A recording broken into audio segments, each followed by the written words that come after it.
إن الحمد لله نحمده ونستعينه ونستغفره ونعوذ بالله من شرور أنفسنا ومن سيئات أعمالنا من يهده الله فلا مضل له ومن يضلله فلا هادي له وأشهد أن لا إله إلا الله وحده لا شريك له وأشهد أن محمدا عبده ورسوله أما بعد فإن خير الحديث كتاب الله وخير الهدي هدي محمد صلى الله عليه وآله وسلم وشر الأمور محدثاتها وكل محدثة بدعة وكل بدعة ضلالة وكل ضلالة في النار.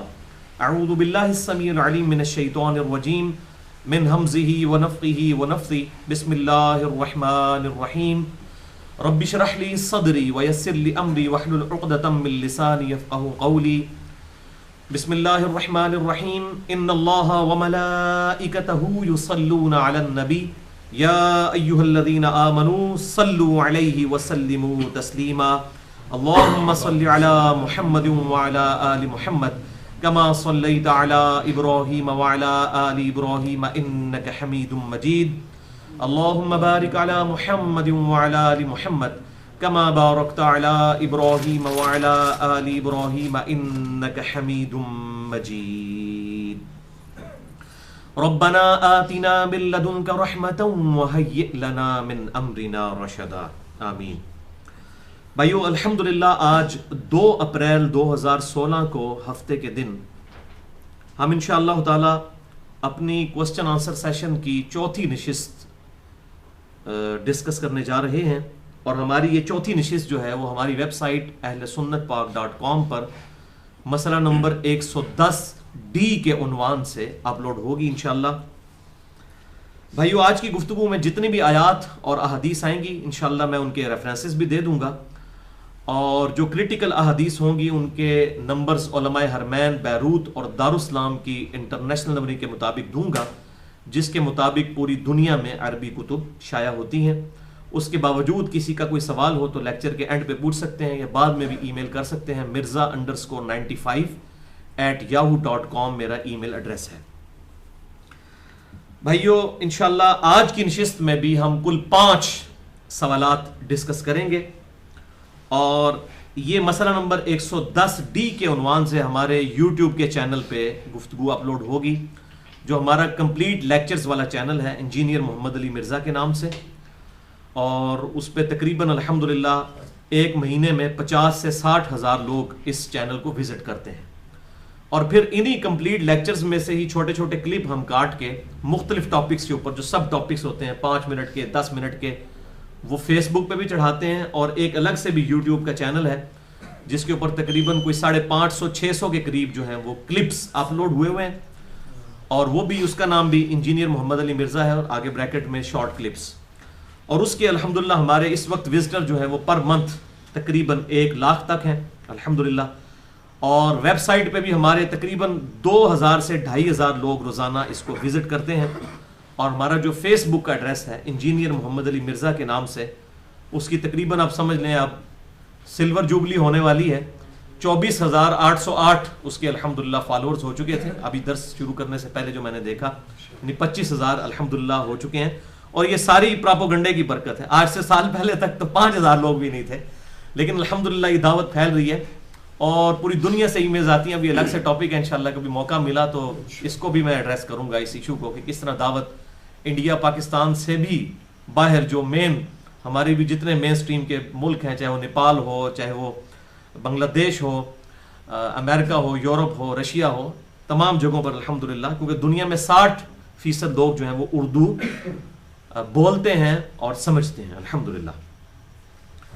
تو یہ میں نے تھوڑا سا اس حوالے سے تعارف کروا دیا تاکہ یہ پتہ چل جائے کہ ہمارے یوٹیوب کے جو 2 چینل ہیں، ایک شارٹ کلپس والا اور ایک مکمل کلپس والا، اور فیس بک پہ جتنے بھی کلپس اپلوڈ ہوتے ہیں وہ شارٹ کلپ والے چینل کے اوپر بھی آ جاتے ہیں.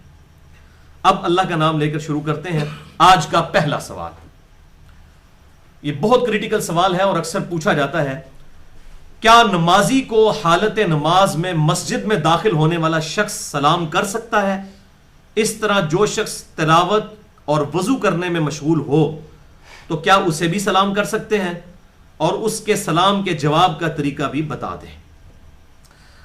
جی ہاں بھائیوں، جو شخص نماز میں مشغول ہو یا کھانا کھا رہا ہو یا وضو کر رہا ہو، کسی بھی حالت میں ہو، اس کو سلام کیا جا سکتا ہے۔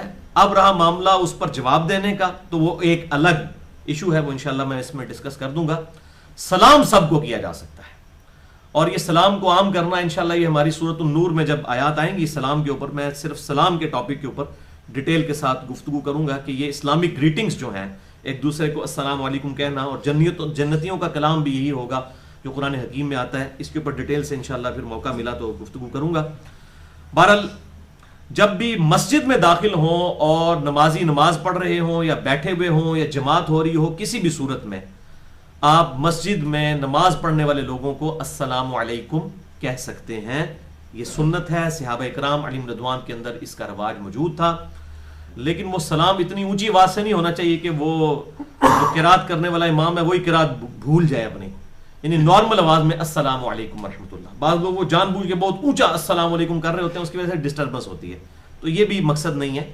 اور نہ امام مسجد کو اتنی اونچی قرات کرنی چاہیے کہ اس کے پیچھے صرف 10 بندے کھڑے ہیں اور وہ قرات کر رہے 100 بندوں جتنی، تو اس میں جو ہے وہ اسلام نے اس کو ناپسند کیا ہے، بہت اونچی آواز سے گلے پھاڑ کر بولنا۔ سورۃ الاعراف کے آخری رکوع میں اس کی ممانعت کی گئی ہے، اسی لیے آپ دیکھیں ہماری جتنی بھی عبادتیں ہیں وہ نارمل آواز کے ساتھ ہیں۔ یہ جو جہری نمازیں بھی ہیں مغرب عشاء اور فجر کی، اس میں بھی صرف پہلی 2 رکعتوں میں امام قرات اونچی کرتا ہے، باقی تو آپ آخری 2 رکعتوں میں ظہر اثر مکمل جتنے نوافل ہیں سنتیں سب کی سب جو ہیں وہ ہم پست آواز کے اندر اللہ تعالیٰ کو یاد کرتے ہیں، اور یہی پسندیدہ چیز ہے، گلا پھاڑ کرنا ہو۔ تو اس کانٹیکسٹ میں 5 صحیح الاسناد حدیث میں بیان کرتا ہوں، اور یہاں پر انصاف کا تقاضا ہے کہ مبارکباد کے مستحق ہیں اہل حدیث مکتبہ فکر کے لوگ، اور خصوصاً جماعت المسلمین والے، کہ انہوں نے اس سنت کے اوپر عمل کیا ہے۔ باقی ہمارے جو حنفی بھائی ہیں وہ تو اس سنت سے کوسوں دور ہیں اور فرقہ واریت کی بیسیکلی لعنت کا شکار ہو چکے ہیں، ادروائز اس میں مسئلہ کوئی نہیں تھا، بلکہ وہ تو آپ مسجد میں ویسے بھی بیٹھے ہو تو سلام کر دیں وہ پریشان ہو جاتے ہیں کہ پتہ نہیں کیا کرنے آ گیا آپ، کیونکہ سنت جو ہے وہ تقریباً اٹھ چکی ہے۔ تو اس حوالے سے اہل حدیث کی مسجدوں میں نے آبزرو کیا ہے کہ وہ اس سنت کے اوپر عمل کرتے ہیں۔ تو یہ 5 صحیح الاسناد حدیث، پہلی حدیث صحیح بخاری اور صحیح مسلم کی متفق علیہ حدیث ہے، بخاری میں 3875، مسلم میں 1201، اور مشکات میں بھی موجود ہے انٹرنیشنل نمبر کے مطابق 979 نمبر 979۔ عبداللہ ابن مسعود رضی اللہ تعالیٰ عنہ کہتے ہیں کہ ہم آپ صلی اللہ علیہ وسلم کو نماز پڑھنے کی حالت میں سلام کیا کرتے تھے، تو آپ صلی اللہ علیہ وسلم نماز کے دوران ہی وعلیکم السلام ورحمۃ اللہ کہہ کر جواب دے دیا کرتے تھے۔ پھر ہم حبشہ چلے گئے، حبشہ کی ہجرت کے بعد جب ہم واپس آئے اور ہم نے آ کر آپ صلی اللہ علیہ وسلم کو السلام علیکم کہا، تو آپ صلی اللہ علیہ وسلم نے ہمارے سلام کا جواب اپنی زبان مبارک سے نہیں دیا، تو ہم بڑے پریشان ہوئے کہ کیا وجہ ہے۔ پھر آپ صلی اللہ علیہ وسلم نے سلام پھیرنے کے بعد فرمایا کہ نماز جو ہے یہ مشغولیت کا کام ہے، اور اسی حدیث کا ایک طریق جو ہے وہ سنن نبی داؤد میں 924 نمبر اور مشکات میں 989 نمبر موجود ہے، اس میں الفاظ ہیں کہ آپ صلی اللہ علیہ وسلم نے سلام پھیرنے کے بعد ان کو کہا وعلیکم السلام ورحمۃ اللہ، اور پھر فرمایا کہ اللہ تعالیٰ کی طرف سے اب نیا حکم یہ آ چکا ہے کہ نماز کے دوران گفتگو کرنا جو ہے یہ منسوخ ہو چکا ہے، سلام کا جواب زبان سے دینا، تو اس لیے میں نے تمہارے سلام کا جواب نہیں دیا۔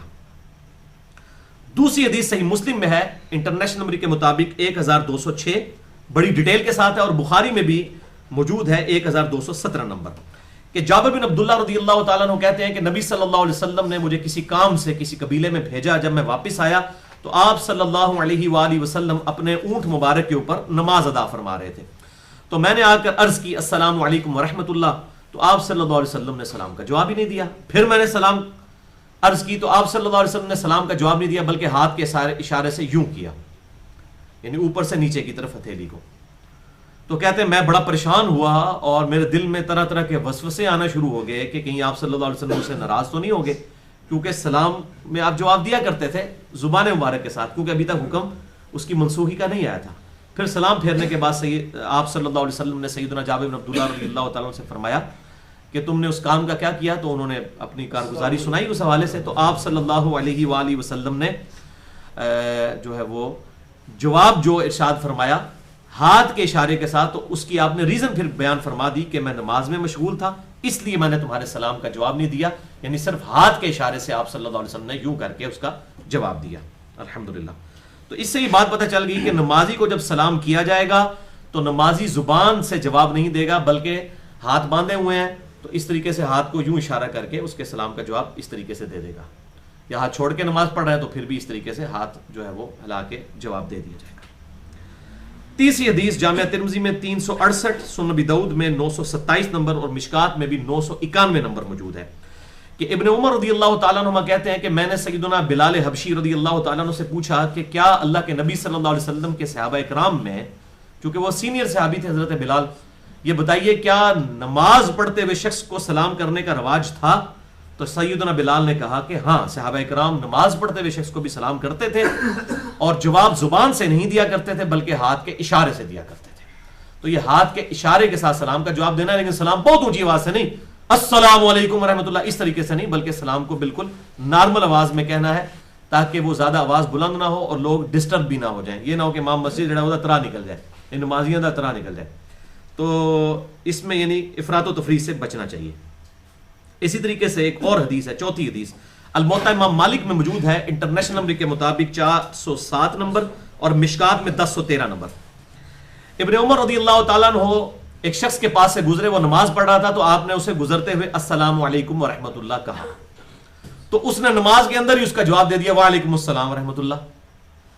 تو آپ رضی اللہ تعالیٰ عنہ واپس آئے، اس کے سلام اس کی نماز کے مکمل ہونے کا انتظار فرمایا۔ جب وہ نماز پڑھ چکا تو آپ رضی اللہ تعالیٰ عنہ نے اسے سمجھایا کہ جب کوئی شخص نماز کی حالت میں تمہیں سلام کرے تو اس کے جواب کا یہ طریقہ نہیں ہے کہ تم زبان سے جواب دو بلکہ ہاتھ کے اس اشارے کے ساتھ جواب دو۔ تو یہ الموطا امام مالک کی حدیث جو ہے یہ بھی اس چیز کا واضح ثبوت ہے کہ صحابہ کرام علیہم رضوان نمازی کو سلام کیا کرتے تھے اور اس کے سلام کا جواب جو ہے وہ ہاتھ کے اشارے سے ہوتا تھا، زبان سے نہیں ہوتا تھا نماز کے دوران۔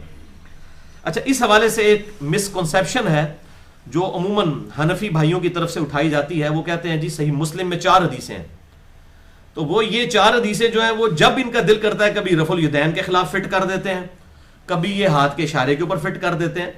انٹرنیشنل نمبر کے مطابق 968 سے لے کر 971 تک وہی کہ جو سلام پھیرتے وقت صحابہ کرام علیہم رضوان جو تھے وہ سلام پھیرتے ہوئے دائیں اور بائیں نمازی کو دونوں ہاتھوں سے یوں ہاتھ اٹھا کر سلام کیا کرتے تھے، تو آپ صلی اللہ علیہ وسلم نے فرمایا، اس سے منع فرما دیا اور فرمایا کہ میں تمہیں دیکھتا ہوں کہ تم سرکش گھوڑوں کی دموں کی طرح اپنے ہاتھوں کو بلند کرتے ہو، تو اپنے ہاتھوں کو اپنے زانوں پر رہنے دو۔ یہ الفاظ موجود ہیں۔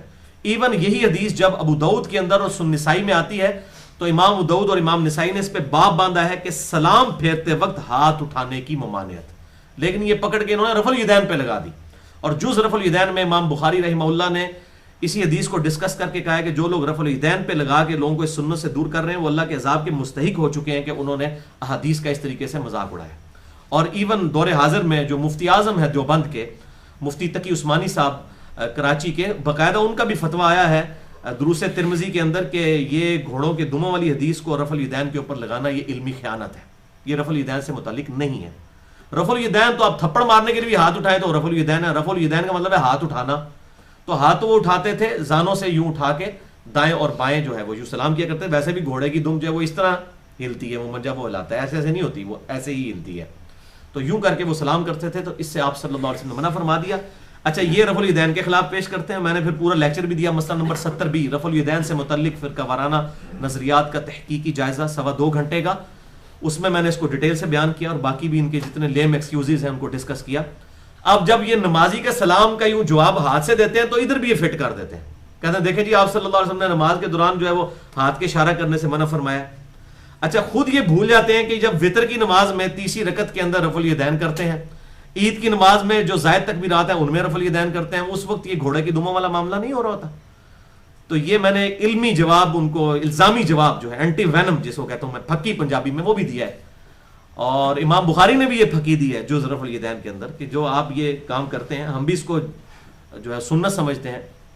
3 تابعین سے ثابت ہے کہ دعائے قنوت سے پہلے، اور سیدنا عمر سے بھی ثابت ہے علیہم السلام کہ وہ رفع الیدین کر کے دوبارہ سے ہاتھ باندھ کر تو دعائے قنوت پڑھا کرتے تھے، تو یہ بالکل جائز ہے، سنت سے ثابت ہے۔ تو وہ رفع الیدین کیا منسوخ نہیں ہوا؟ یہ کہتے ہیں پہلے کے علاوہ سارے منسوخ ہو چکے ہیں، تو یہ ہاتھ کے اشارے سے جو منع فرمایا، سلام پھیرتے وقت منع فرمایا، اس وقت منع نہیں فرمایا۔ اس کے علاوہ اور کئی اشارے موجود ہیں، میں اس کا بھی آپ کو حوالہ دے دیتا ہوں۔ ایک بڑی مشہور حدیث ہے، صحیح بخاری اور مسلم کی متفق علیہ حدیث ہے، بخاری میں 1234، مسلم میں 949 نمبر، مشکات میں 988 نمبر۔ بڑی مشہور حدیث ہے کہ آپ صلی اللہ علیہ وسلم کے بیماری کے آخری ایام تھے، تو آپ صلی اللہ علیہ وآلہ وسلم مسجد نبوی میں نماز پڑھانے کے لیے تشریف لائے. سیدنا ابوبکر صدیق رضی اللہ تعالیٰ عنہ مصلی پر نماز پڑھا رہے تھے آن دا بہاف آف پروفٹ. آپ صلی اللہ علیہ وسلم نے ان کو حکم فرمایا تھا. تو اسی دوران آپ صلی اللہ علیہ وسلم تشریف لے آئے تو صحابہ کرام علیہم رضوان نے یوں نماز میں یوں ہاتھ پہ ہاتھ مار کے نا اس طرح آپ صلی اللہ علیہ وسلم کے آنے کی خبر دی، دستک دے کے یوں ایسے اپنی ہتھیلیوں پہ مار کے، تاکہ سیدنا ابوبکر صدیق کو پتہ چل جائے کہ آپ صلی اللہ علیہ وسلم جو ہے وہ تشریف لے آئے ہیں. اور آپ صلی اللہ علیہ وسلم جو ہے وہ صفے چیرتے ہوئے آگے گئے. سیدنا ابوبکر صدیق رضی اللہ تعالیٰ عنہ کو آپ صلی اللہ علیہ وسلم نے اشارہ فرمایا کہ اپنے مصلی پر رہو، لیکن وہ ادبر جو ہے اپنا مصلی چھوڑ کر پیچھے آ گیا. پھر آپ صلی اللہ علیہ وسلم آگے مصلی پر آئے اور آپ نے نماز مکمل فرما کر ارشاد فرمایا کہ جب ابوبکر میں نے تمہیں کہا تھا کہ اپنے مصلی پر قائم رہو تو تم نے رہنا چاہیے تھا. تو سیدنا ابوبکر نے بہت ہی زبردست جواب دیا. انہوں نے کہا ابو قحافہ کے بچے کی کیا مجال کہ اللہ کے نبی تشریف لے اور وہ مصلی پر کھڑا رہے. یعنی کس طرح اپنے آپ کو عاجزی سے ذکر کیا. یعنی کہا ابو بکر الصدیق کی کیا مجال. انہوں نے کہا کہ ابی قحافہ کے بچے کی کیا مجال، اس کی کیا اوقات کہ وہ مصلی پر کھڑا رہے جبکہ اللہ کے رسول تشریف لے آئے صلی اللہ علیہ وسلم. تو مصلی چھوڑ دیا. تو یہ میں آپ کو بات بتا دوں، حضرت ابوبکر صدیق کے پیچھے آپ صلی اللہ علیہ وسلم نے کوئی نماز کبھی بھی نہیں پڑھی. ہاں صرف ایک شخص ہے جس کے پیچھے آپ نے نماز پڑھی ہے، وہ سیدنا عبد الرحمن بن عوف ہے. وہ صحیح مسلم میں حدیث موجود ہے کہ آپ صلی اللہ علیہ وسلم کسی مقدمے کو نپٹانے کے لیے یہودیوں کے مدرسے میں گئے ہوئے تھے. پیچھے سے عصر کا وقت ختم ہو رہا تھا تو صحابہ کرام پہلے انتظار کرتے رہے. پھر انہوں نے کہا کہ آپ صلی اللہ علیہ وسلم اصحاب کے ساتھ اندر گئے ہیں تو نماز پڑھ لی ہوگی. تو عبد الرحمن بن عوف کو مصلی پر کھڑا کر دیا اور اسی دوران آپ صلی اللہ علیہ وسلم تشریف لے آئے. 2 رکعتیں ہو چکی ہوئی تھیں، صحیح مسلم کے الفاظ ہیں. تو صحابہ کرام نے پھر جو ہے وہ مطلع کیا عبد الرحمن بن عوف کو، لیکن آپ صلی اللہ علیہ وسلم نے اشارہ فرمایا کہ تم نماز پڑھاؤ. تو عبد الرحمن بن عوف نے جو ہے وہ حکم کو ادب پر فوقیت دیتے ہوئے، اور ظاہر ہے کہ حکم ادب پر فوقیت ہی رکھتا ہے، انہوں نے آپ صلی اللہ علیہ وسلم کے حکم کی تعمیل کی، نماز مکمل کروائی. اور آپ صلی اللہ علیہ وسلم نے جب سلام پھیر دیا عبد الرحمن بن عوف نے، تو آپ نے اپنی 2 رکعتیں جو ہے وہ مکمل کی. اور بعض روایات میں آتی ہیں کہ صحابہ کرام استغفار بھی پڑھنا شروع ہو گئے، ڈر گئے نا کہ آپ صلی اللہ علیہ وسلم کی 2 رکعتیں رہ گئی ہیں. تو یعنی آپ کا انتظار کرنا چاہیے تھا. ظاہر صحابہ کرام تو اس معاملے میں بہت کانشیس ہوا کرتے تھے. بہرحال وہ جو بخاری اور مسلم کی میں نے حدیث سیدنا ابوبکر صدیق رضی اللہ تعالیٰ عنہ کے حوالے سے بیان کی ہے، اس حدیث میں پھر آپ صلی اللہ علیہ وسلم نے فرمایا کہ اگر تم نے امام کو کسی غلطی پر مطلع کرنا ہو تو مرد حضرات کہا کریں سبحان اللہ سبحان اللہ سبحان اللہ. اللہ پاک ہے، یعنی اللہ تو غلطی نہیں کرتا، یہ بندہ غلطی کر سکتا ہے. اور عورتیں جو ہے وہ ہاتھ کے اشارے سے یوں کریں، ہاتھ پہ ہاتھ مارے. تو آپ صلی اللہ علیہ وسلم نے فرمایا یہ صحابہ نے جو یہ ہاتھ پہ ہاتھ مارا ہے یہ عورتوں کا طریقہ ہے، یعنی عورتوں کی آواز کا بھی پردہ ہے. اس لیے امام کے پیچھے عورت جو ہے وہ بلند آواز سے آمین بھی نہیں کہے گی. آمین بھی مرد ہی بلند آواز سے کہیں گے، عورت نہیں کہے گی، اس پہ اجماع ہے. تو یہاں پر بھی عورتیں جو ہے وہ زبان سے سبحان اللہ کہہ کے امام کو غلطی پر مطلع نہیں کریں گی، بلکہ مرد کریں گے اور عورتیں یوں کریں گی. تو اس سے اندازہ لگائیں کہ اسلام میں عورت کا پردہ کتنا ہے. اور اس سے وہ لوگ بھی درس عبرت حاصل کریں جو ڈاکٹر فرحت ہاشمی کے مرد ہو کے ڈاکٹر فرحت ہاشمی کے لیکچر سن رہے ہوتے ہیں. تو یہ عورتوں کے لیے لیکچر ہے، ان کے مردوں کو اجازت نہیں ہے کہ کسی غیر محرم عورت کی وہ آواز سنیں. البتہ اگر کوئی ایسی ٹیچر ہے کہ اس کے علاوہ کوئی اور گزارا ہی نہیں ہے، یعنی وہ بات کہیں سے آپ کو مل ہی نہیں رہی ہے، وہ ایک معاملہ الگ ہے. جس طرح کہ صحابہ کرام حضرت عائشہ سے مسئلے پوچھا کرتے تھے، لیکن اب تو یہ ایشو ہی نہیں رہا. اب تو سب کچھ علم جو ہے وہ کتابوں میں آ چکا ہے، اور الحمدللہ دعوت کے حوالے سے پوری دنیا میں سپیکرز موجود ہیں. تو سیدہ عائشہ تو آپ صلی اللہ علیہ وسلم کی بیوی ہونے کی وجہ سے وہ تو والدہ بھی تھیں، والدہ کی بجائے اپروپریٹ ورڈ ہے ماں تھی. وہ والدہ کا لفظ جو ہے وہ صحیح نہیں ہے، بعض اوقات لوگ بول بھی دیتے ہیں، لیکن ماں تھی، روحانی ماں تھی امت کی. اور ان سے تو اس حوالے سے کوئی ایشو بھی نہیں تھا، لیکن پھر بھی وہ پردے میں رہتی تھیں اور صحابہ کرام کو حدیثیں بیان کیا کرتی تھی تاکہ دین آگے ٹرانسفر ہو. تو یہ بڑا کریٹیکل ایشو ہے اس حوالے سے کہ عورتیں جو ہے وہ زبان سے نہیں بلکہ دستک دیں گی. تو اس میں بھی ہاتھ کا اشارہ ثابت ہو گیا. یہ میں نے ساری تمہید اس لیے بیان کی کہ یہ ہاتھ سے اشارہ کرنا یہ اگر منسوخ ہوتا تو یہاں تو نا، یہ تو آپ کے بالکل بیماری کے آخری دن تھے، تو آپ صلی اللہ علیہ وسلم یہ کہہ دیتے نا کہ میں نے تو تمہیں ہاتھ کے اشارے سے منع کر دیا. گھوڑوں کی دھما والا معاملہ ہے یہ جو کہتے ہیں کہ جی وہ آخری دن اجرفہ دین چھڑیا ہے، ٹھیک ہے. تو یہ تو آپ صلی اللہ علیہ وسلم کی بالکل بیماری کے دن ہے، آخری 2-3 دن ہے جس میں آپ صلی اللہ علیہ وسلم امامت کے لیے بھی نہیں آئے ہیں. اس میں بھی آپ نے ہاتھ کے اشارے کا جو ہے وہ صحابہ کرام کو تلقین فرما دی. تو اس سے یہ بات پتہ چلی کہ ضرورت کے تحت یہ معاملہ کر سکتے ہیں. اچھا، عموماً اہل حدیث حضرات کو تو یہ ایشو پتہ ہے، وہ امام کو جب لقمہ دیتے ہیں سبحان اللہ کہتے ہیں. باقی حنفیوں کی میں نے مسجدوں میں دیکھا ہے جب کبھی امام کو غلطی لگے، یعنی امام جو ہے وہ اس نے دوسری رکعت تھوڑی لمبی کر دی اور خطرہ پڑ گیا کہ 4 رکعت والی میں اسلام ہی نہ پھیر دے، تو پیچھے مقتدی جو ہے اللہ اکبر کہہ رہے ہوتے ہیں. اسے اللہ اکبر سے لقمہ نہیں دینا چاہیے. اس کی وجہ یہ ہے کہ اللہ اکبر کا تو امام کو پتہ ہی نہیں چلے گا کہ یہ لقمہ کس لیے دیا جا رہا ہے. عین ممکن ہے بعض لوگ ایسے ہیں جو پیچھے آ کے نماز بھی نیت کرتے ہیں تو اللہ اکبر کر کے شروع کرتے ہیں. اب یہ کیا پتہ ہے کہ وہ غلطی پر پوائنٹ آؤٹ کیا جا رہا ہے یا کسی شخص نے اللہ اکبر کہہ کے خود اپنی نماز شروع کی ہے، یہ تو پتہ ہی نہیں چل سکتا. سبحان اللہ جب آپ کہیں گے تو وہ غلطی کا اس کے اوپر اشارہ ہوگا تو پھر وہ اس کے لیے کھڑا ہوگا. باقی سجدہ صاحب کے حوالے سے مسئلہ نمبر 92 میرا الحمدللہ ریکارڈ ہے، جسے شوق ہو تو وہ دیکھ سکتا ہے. تو اس سے یہ بھی بات پتہ چل گئی ساتھ ہی ساتھ ہاتھ کے اشارے کی اجازت سے کہ نماز کی حالت میں اگر کسی کا موبائل فون جو ہے وہ بج جاتا ہے اور وہ سائلنٹ کرنا بھول گیا تھا تو وہ ایک ہاتھ سے اس کو نکال کے بند بھی کر سکتا ہے، اس کی ٹون کو آف کر سکتا ہے. اس میں کوئی حرج نہیں ہے، یہ شرعی عذر ہے. باقی کوشش یہی کریں کہ امام مسجد کی ذمہ داری ہے کہ وہ لوگوں کو اس کے اوپر ایمفسائز کرے کہ وہ موبائل فون کو بند کر دیا کریں، نماز شروع کرنے سے پہلے ایٹ لیسٹ سائلنٹ ضرور کر دیا کریں. آج کا دوسرا سوال، نمازی کے آگے سے کتنے فاصلے تک سے گزر سکتے ہیں اور کیا ہر نمازی کے لیے نماز پڑھتے ہوئے سامنے سترا رکھنا واجب ہے؟ سترا کہتے ہیں ایسی چیز جو نمازی اپنے سامنے آڑ کے طور پر رکھتا ہے تاکہ اس کے سامنے سے کوئی شخص گزر سکے. تو یہ سترا کیا ہر نماز کے سامنے رکھنا واجب ہے؟ کیونکہ بعض جو سلفی ہیں، بہت کم اہل حدیث کا یہ موقف ہے، وہ کہتے ہیں ہر نماز میں یہ واجب ہے. ان کا یہ موقف بالکل باطل ہے، میں اس کو بھی انشاءاللہ یہاں پر ڈسکس کر دوں گا. اور دوسری طرف حنفی ہیں، وہ بالکل سترے کا اہتمام ہی نہیں کرتے. تو دونوں ایکسٹریمز ہیں. تو بھائیو، نمازی کے آگے سے بغیر سترا کے، یعنی جو ستر کرنے والی چیز ہے نمازی اور گزرنے والے کے درمیان، بغیر سترا کے نماز پڑھتے ہوئے نمازی کے آگے سے گزرنا یہ حرام اور گناہ کبیرہ ہے. اس کے اوپر بہت زیادہ وعیدیں ہیں.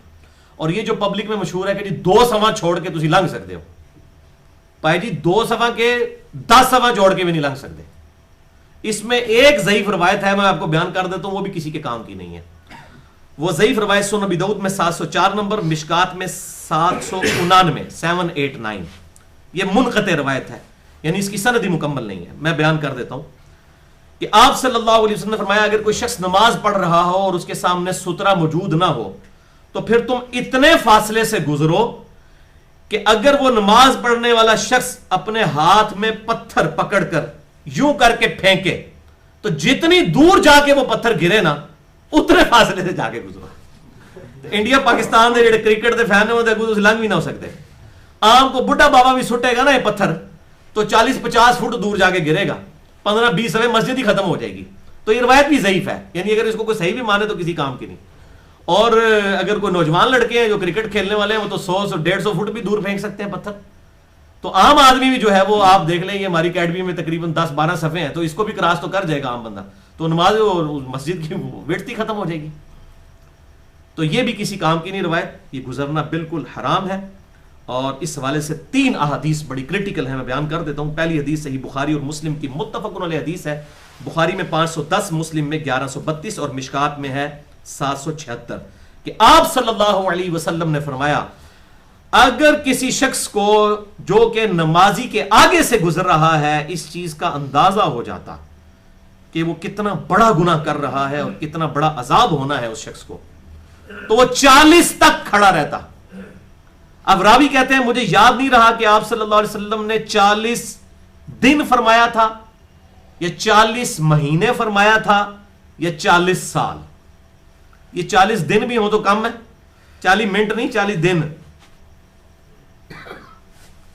تو یہ راوی کو یاد نہیں رہا وہ کیا تھا، لیکن ہمیں اگلی روایت سے پتا چل جائے گا کہ وہ 40 سال تھا اصل میں.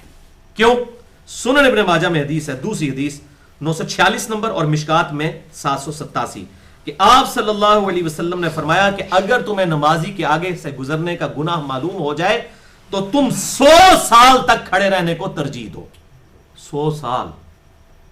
تو اس سے یہ پتا چلا وہ 40 سال تھے، کیونکہ عربی میں عموماً 40 یا 70 کا عدد جو ہے وہ کثرت کے لیے استعمال ہوتا تھا.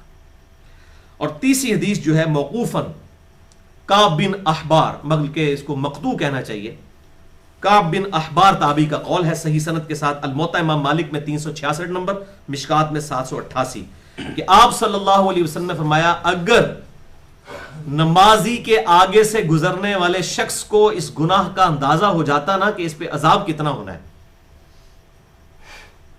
تو وہ شخص زمین میں دھسائے جانے کو ترجیح دیتا۔ کتنی یہ تکلیف دہ چیز ہے۔ یہ کعب بن احبار کا قول ہے، اور آپ صلی اللہ علیہ وآلہ وسلم کے ریفرنس سے ہی بات انہیں معلوم چلی ہوگی، کیونکہ کعب بن احبار جو ہیں وہ صحابہ کرام علیہم رضوان کے شاگرد ہیں۔ یہ صحیح سند کے ساتھ ان سے یہ چیز ثابت ہے۔ آپ صلی اللہ علیہ وسلم کے دور میں موجود تھے، لیکن انہوں نے اسلام قبول نہیں کیا۔ آپ صلی اللہ علیہ وسلم کی دنیا سے تشریف لے جانے کے بعد یہ مسلمان ہوئے، کعب بن احبار رحمہ اللہ۔ یہی وجہ ہے کہ بھائیو، ہمارے محبوب صلی اللہ علیہ وسلم لوگوں کو اس گناہ کبیرہ سے بچانے کے لیے سترہ کا اہتمام فرمایا کرتے تھے، یعنی نمازی اور گزرنے والے کے درمیان سامنے ایک آڑ رکھ لیتے تھے تاکہ نمازی کے آگے سے گزرنا والا شخص جو ہے وہ گناہگار نہ ہو اور وہ گزر سکے اس سترے کے پرلی طرف سے۔ اسی کانٹیکسٹ میں 5 صحیح الاسناد ہیں، احادیث ہیں۔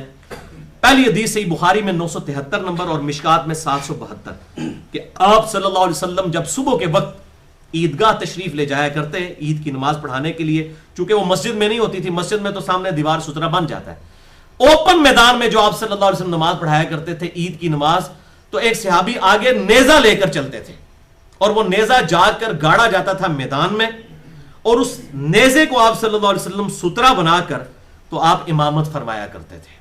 یہ صحیح بخاری میں موجود ہے، مشکات میں میں نے نمبر بتا دیا، اور اتنا سترے کا اہتمام فرماتے تھے، اور صحابہ کرام کہتے ہیں پھر دوسری طرف سے لوگ گزر بھی رہے ہوتے تھے، آپ صلی اللہ علیہ وسلم سترے کے پیچھے نماز پڑھایا کرتے تھے۔ اس حدیث سے 2 رزلٹ پتہ چل گئے۔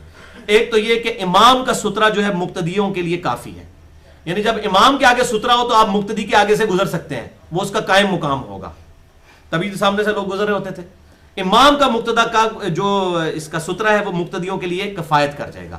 دوسرا یہ کہ سترہ کم از کم اتنا ہونا چاہیے کہ یہ شہادت کی انگلی کے برابر موٹا ہو، کیونکہ نیزہ جو ہے وہ کم از کم اتنی موٹائی کا نیزہ تو ہوا کرتا تھا، جو عموماً چھوٹے نیزے ہوا کرتے تھے جو ہاتھ سے پھینکنے والے تھے، کم از کم اتنی موٹائی کا وہ ہوا کرتا تھا۔ یہ بہت کر لیتا ہوں انگوٹھے کی موٹائی کا، ایٹ لیسٹ اتنی موٹائی ہونی چاہیے۔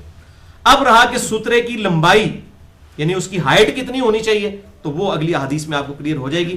صحیح بخاری میں دوسری حدیث ہے، صحیح بخاری میں 376، صحیح مسلم میں 1120 اور مشکات میں 773۔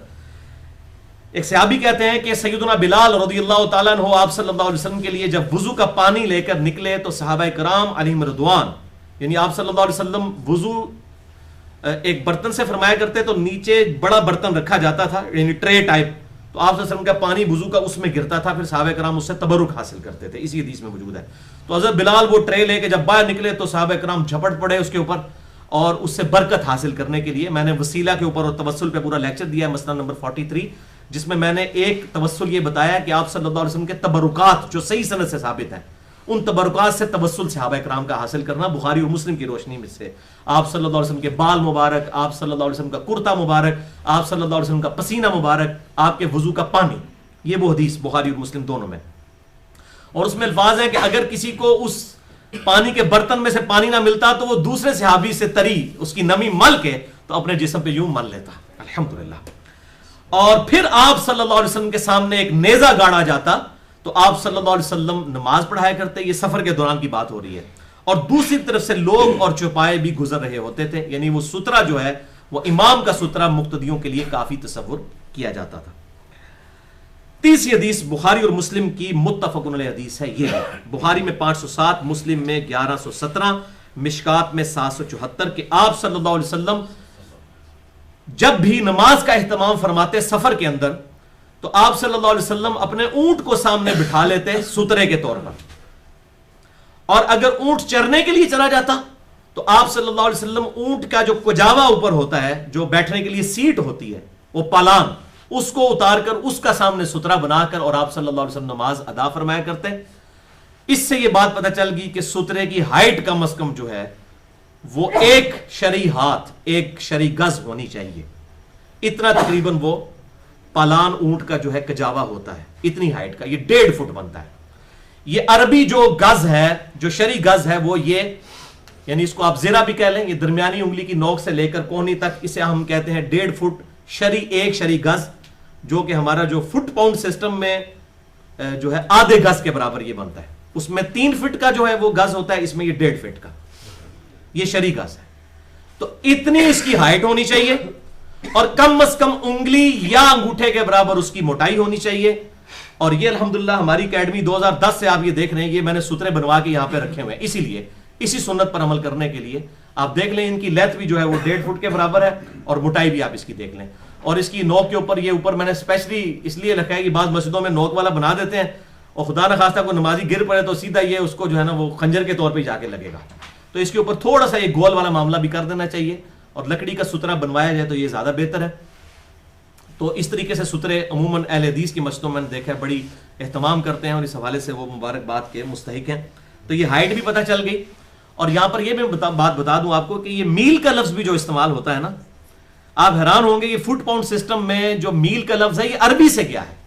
میل کا جو لفظ ہے یہ عربی زبان میں موجود ہے. صحیح مسلم میں حدیث ہے انٹرنیشنل نمبر کے مطابق 7206 اور مشکات میں 5540 کہ آپ صلی اللہ علیہ وسلم نے فرمایا کہ قیامت والے دن سورج جو ہے وہ لوگوں سے 1 میل کے فاصلے پر آ جائے گا اور کوئی شخص جو ہے وہ اپنے گناہوں کی وجہ سے اپنے گھٹنوں تک جو ہے وہ پسینے میں ڈبکیاں کھا رہا ہوگا, کوئی اپنے ٹخنوں تک, کوئی اپنی آزار بند تک.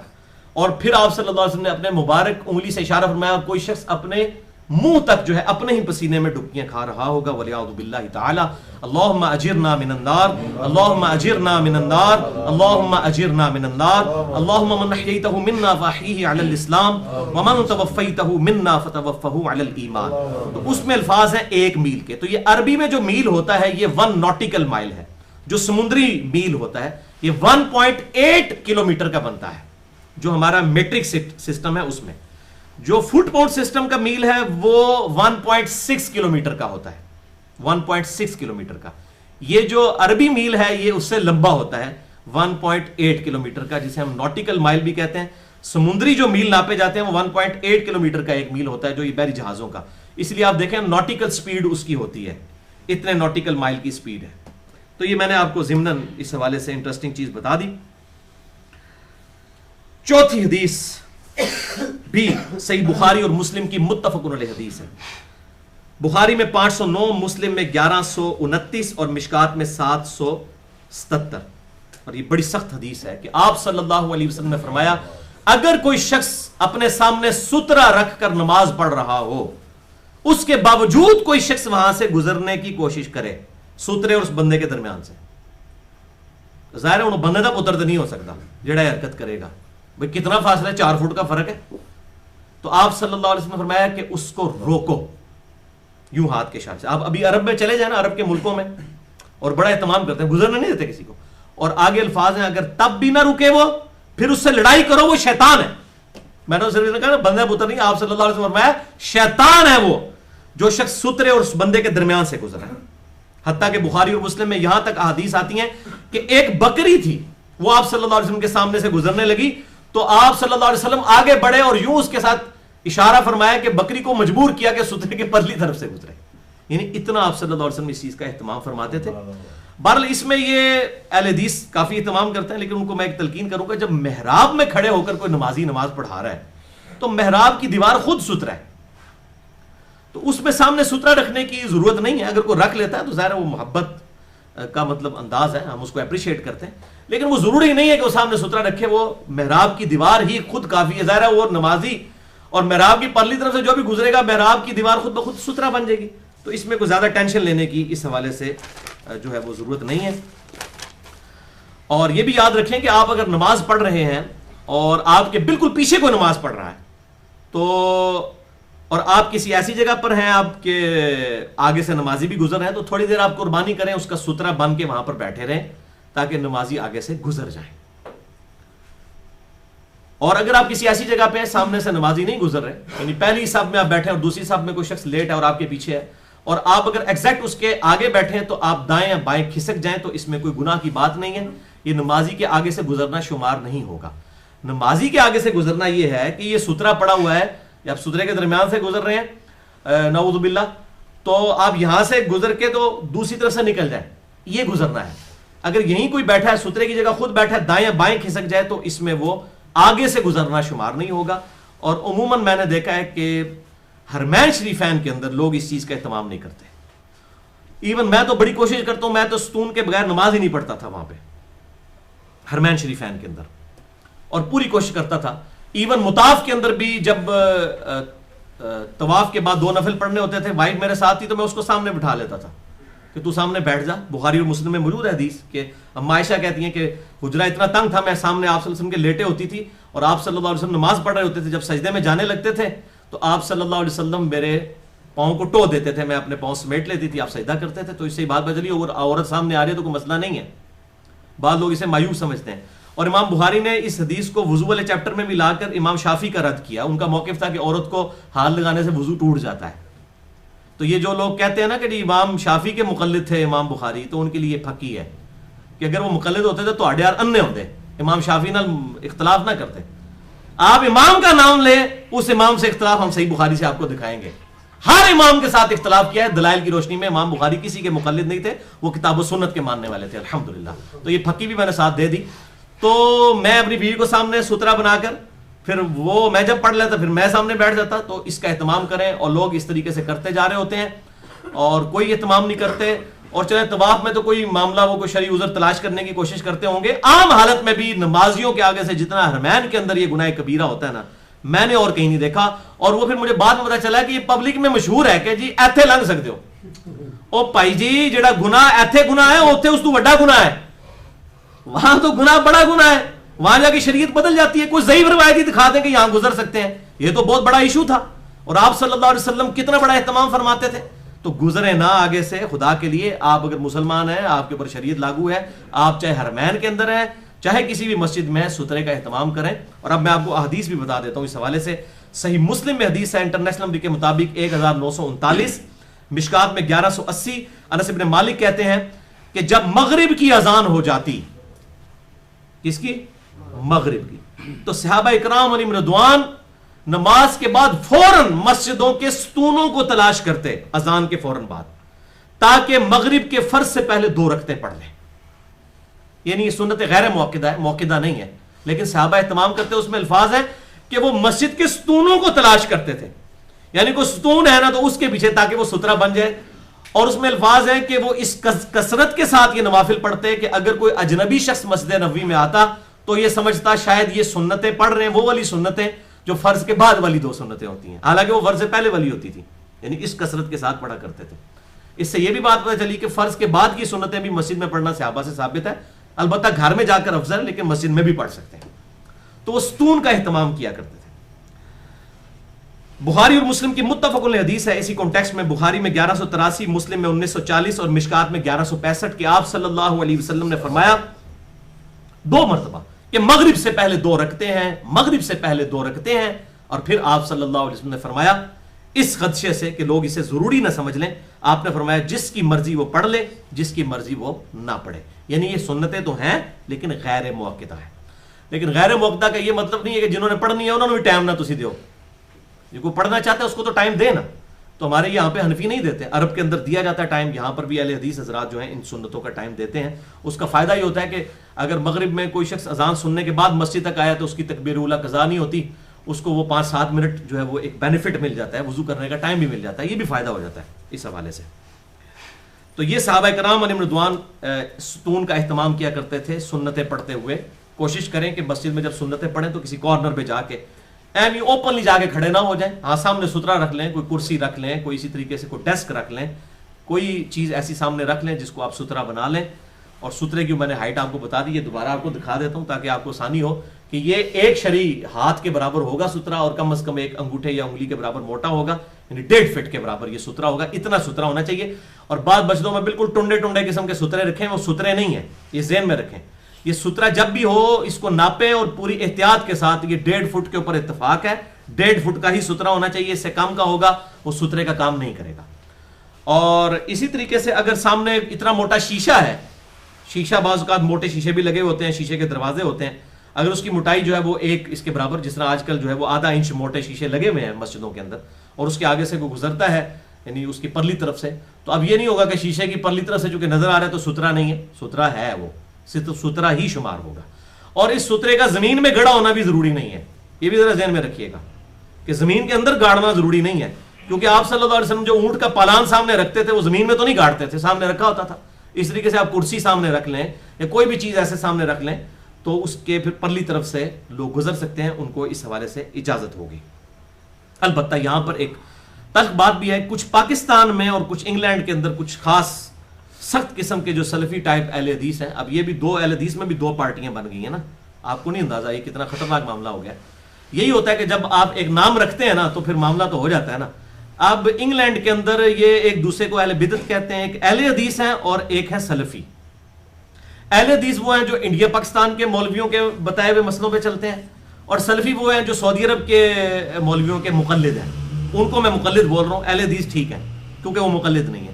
ان کے مولوی کو فتویٰ دے دے گا کہ رکوع کے بعد ہاتھ باندھنے ہیں، انہوں نے اپنی عقل نہیں استعمال کرنی کہ بھائی اے بدعت شروع ہوئی ہے 20ویں صدی چ آ کے یا ہجری اعتبار سے 15ویں صدی، انہوں نے نہیں سوچنی، انہوں نے اس کے مطابق عمل کرنا ہے. بہرحال جو اہل حدیث ہیں وہ اس حوالے سے سمجھدار ہیں اور وہ کتاب و سنت کے دلائل کے اوپر لے کے چلتے ہیں. تو یہ دو فرقے بن چکے ہیں وہاں پر بھی، یعنی اہل حدیث میں بھی درار ڈال دی ہوئی ہے.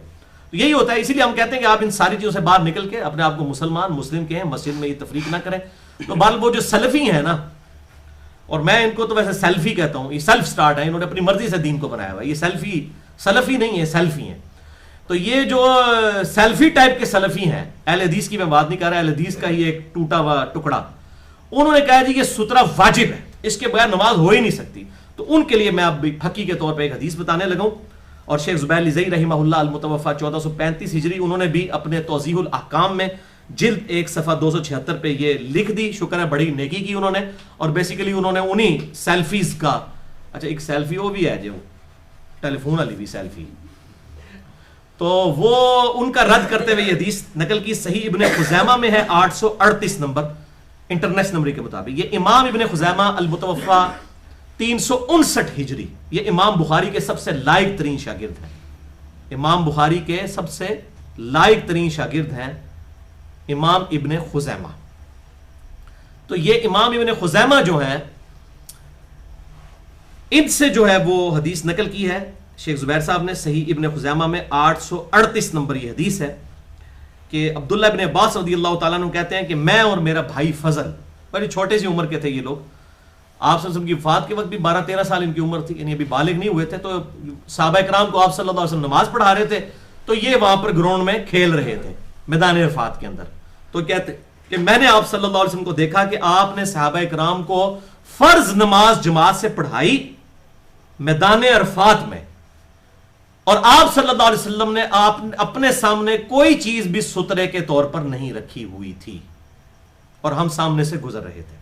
اس سے یہ بات پتہ چلی، وہ یعنی کہ بچے گزر رہے تھے، بچوں کے اوپر تو ظاہر اس طرح کی شریعت نہیں لگتی، کہ آپ صلی اللہ علیہ وسلم نے اوپن میدان میں بھی بغیر سترے کے بھی نماز پڑھائی ہے. اس سے یہ بات پتہ چل گئی کہ سترہ رکھنا واجب نہیں ہے، یہ مستحب ہے. یعنی جہاں آپ کو یہ شک نہیں ہے کہ سامنے سے کوئی گزرے گا، یعنی آپ اس چیز کا آپ کو یقین ہے، تو آپ ظاہر ہے کہ میدان عرفات کے اندر آپ صلی اللہ علیہ وسلم تھے، نماز کا وقت تھا. تو آج کل کا تو معاملہ نہیں تھا کہ وہ بریلویوں نے اپنی جماعت کرائی ہو خیموں میں، دیوبندیوں نے اپنی، اہل حدیث نے اپنی، ایک ہی امام کے پیچھے لوگ پڑھ رہے تھے تو سامنے سے کسی نے گزرنا ہی نہیں تھا. تو آپ صلی اللہ علیہ وسلم نے نماز پڑھائی، صحابہ کرام پیچھے تھے. بال یہ چھوٹے چھوٹے بچے جو تھے، حضرت ابن عباس رضی اللہ تعالیٰ عنہ، یہ لوگ وہاں پر کھیل رہے تھے. ان کا ہم نے یہ ضرور دیکھا کہ آپ نے اپنے سامنے سترہ نہیں رکھا ہوا تھا. تو اگر یہ آپ کو خدشہ نہ ہو، یعنی آپ کو اس معاملے میں خدشہ نہ ہو کہ کوئی آگے سے گزرے گا، تو کوئی مسئلہ نہیں ہے.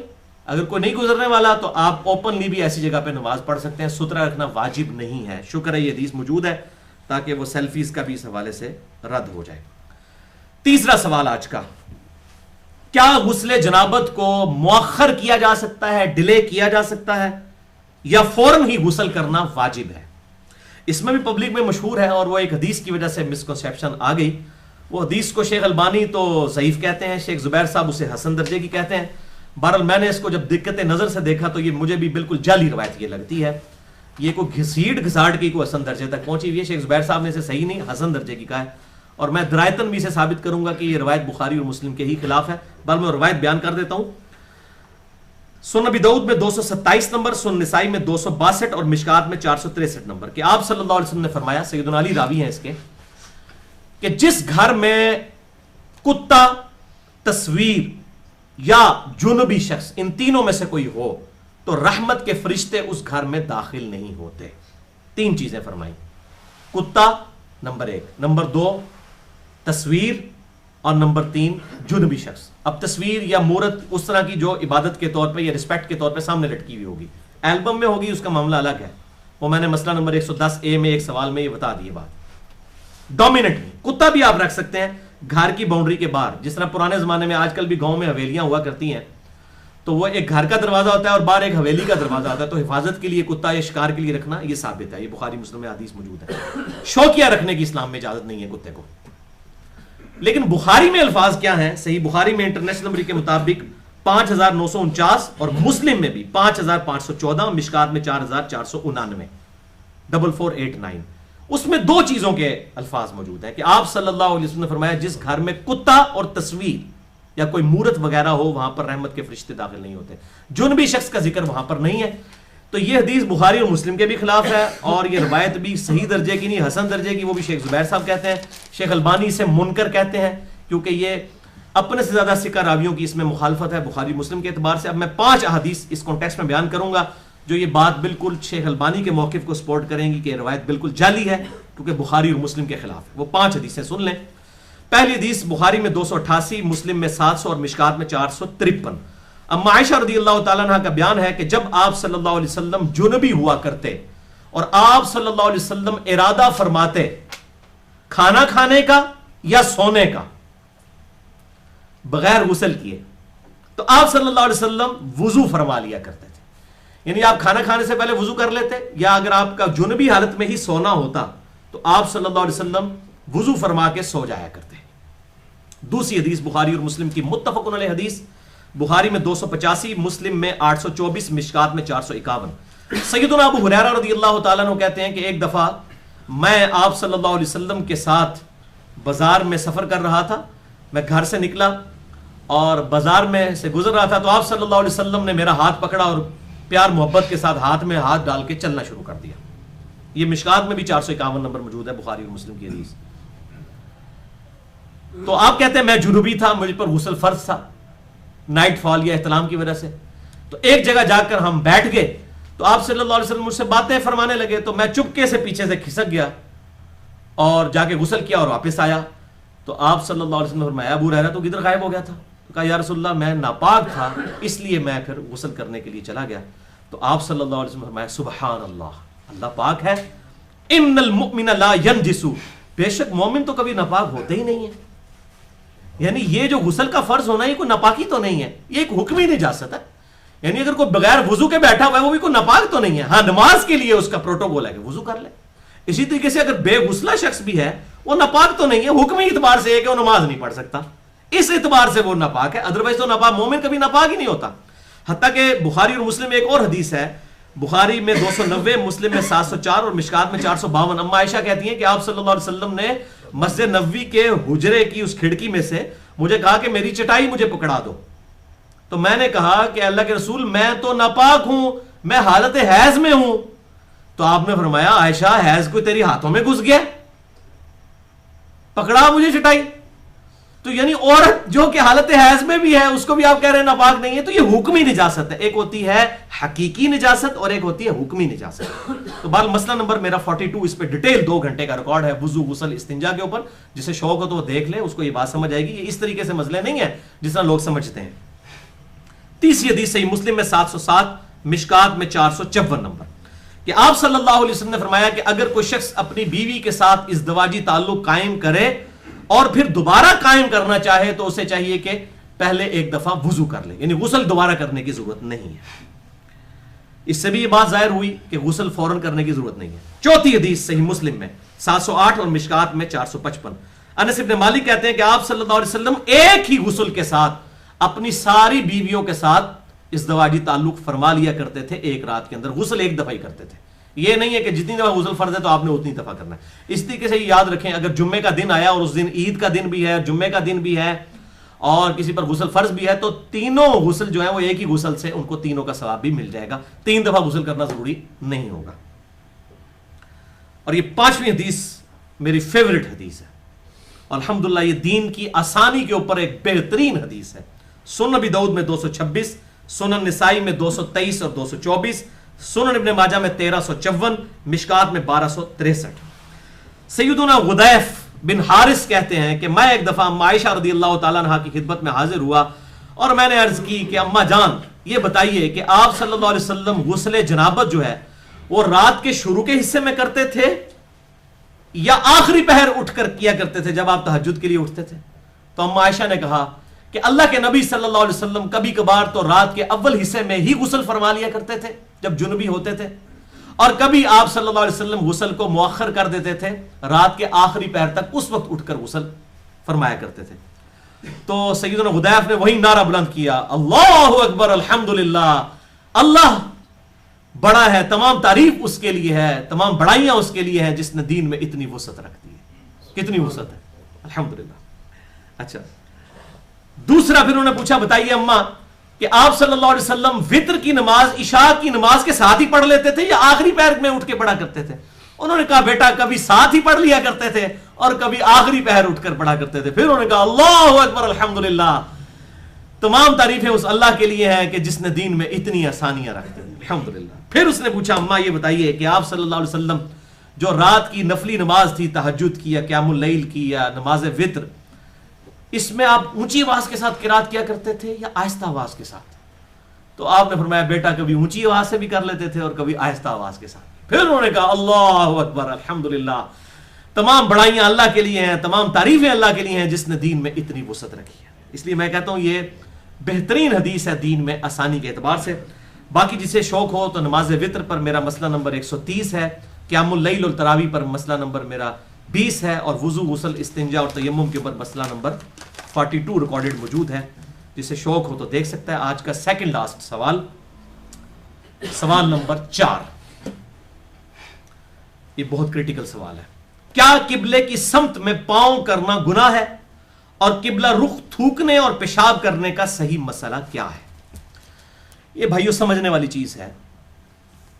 یہ بات یاد رکھیں کہ شعائر اللہ یعنی اللہ کی جو نشانیاں ہیں، سائنز آف گاڈ، جیسا کہ خانہ کعبہ شریف ہے، قبر رسول ہے، صفا اور مروہ ہے، آپ صلی اللہ علیہ وسلم کی نشانیاں ہیں، جیسا کہ بخاری میں 10 حدیثیں ہیں کہ عبداللہ ابن عمر ان جگہوں کو تلاش کر کے نماز پڑھا کرتے تھے جہاں پر آپ صلی اللہ علیہ وسلم نے اپنے سفر حج پہ نماز پڑھی، بلکہ بعض روایتوں میں آتا ہے پیشاب تک بھی وہاں پر کرتے تھے جہاں آپ نے کیا، اتنا اہتمام کرتے تھے سنت کا۔ تو شاعر اللہ کی تعظیم جو ہے اس کا حکم قرآن و سنت کے اندر موجود ہے۔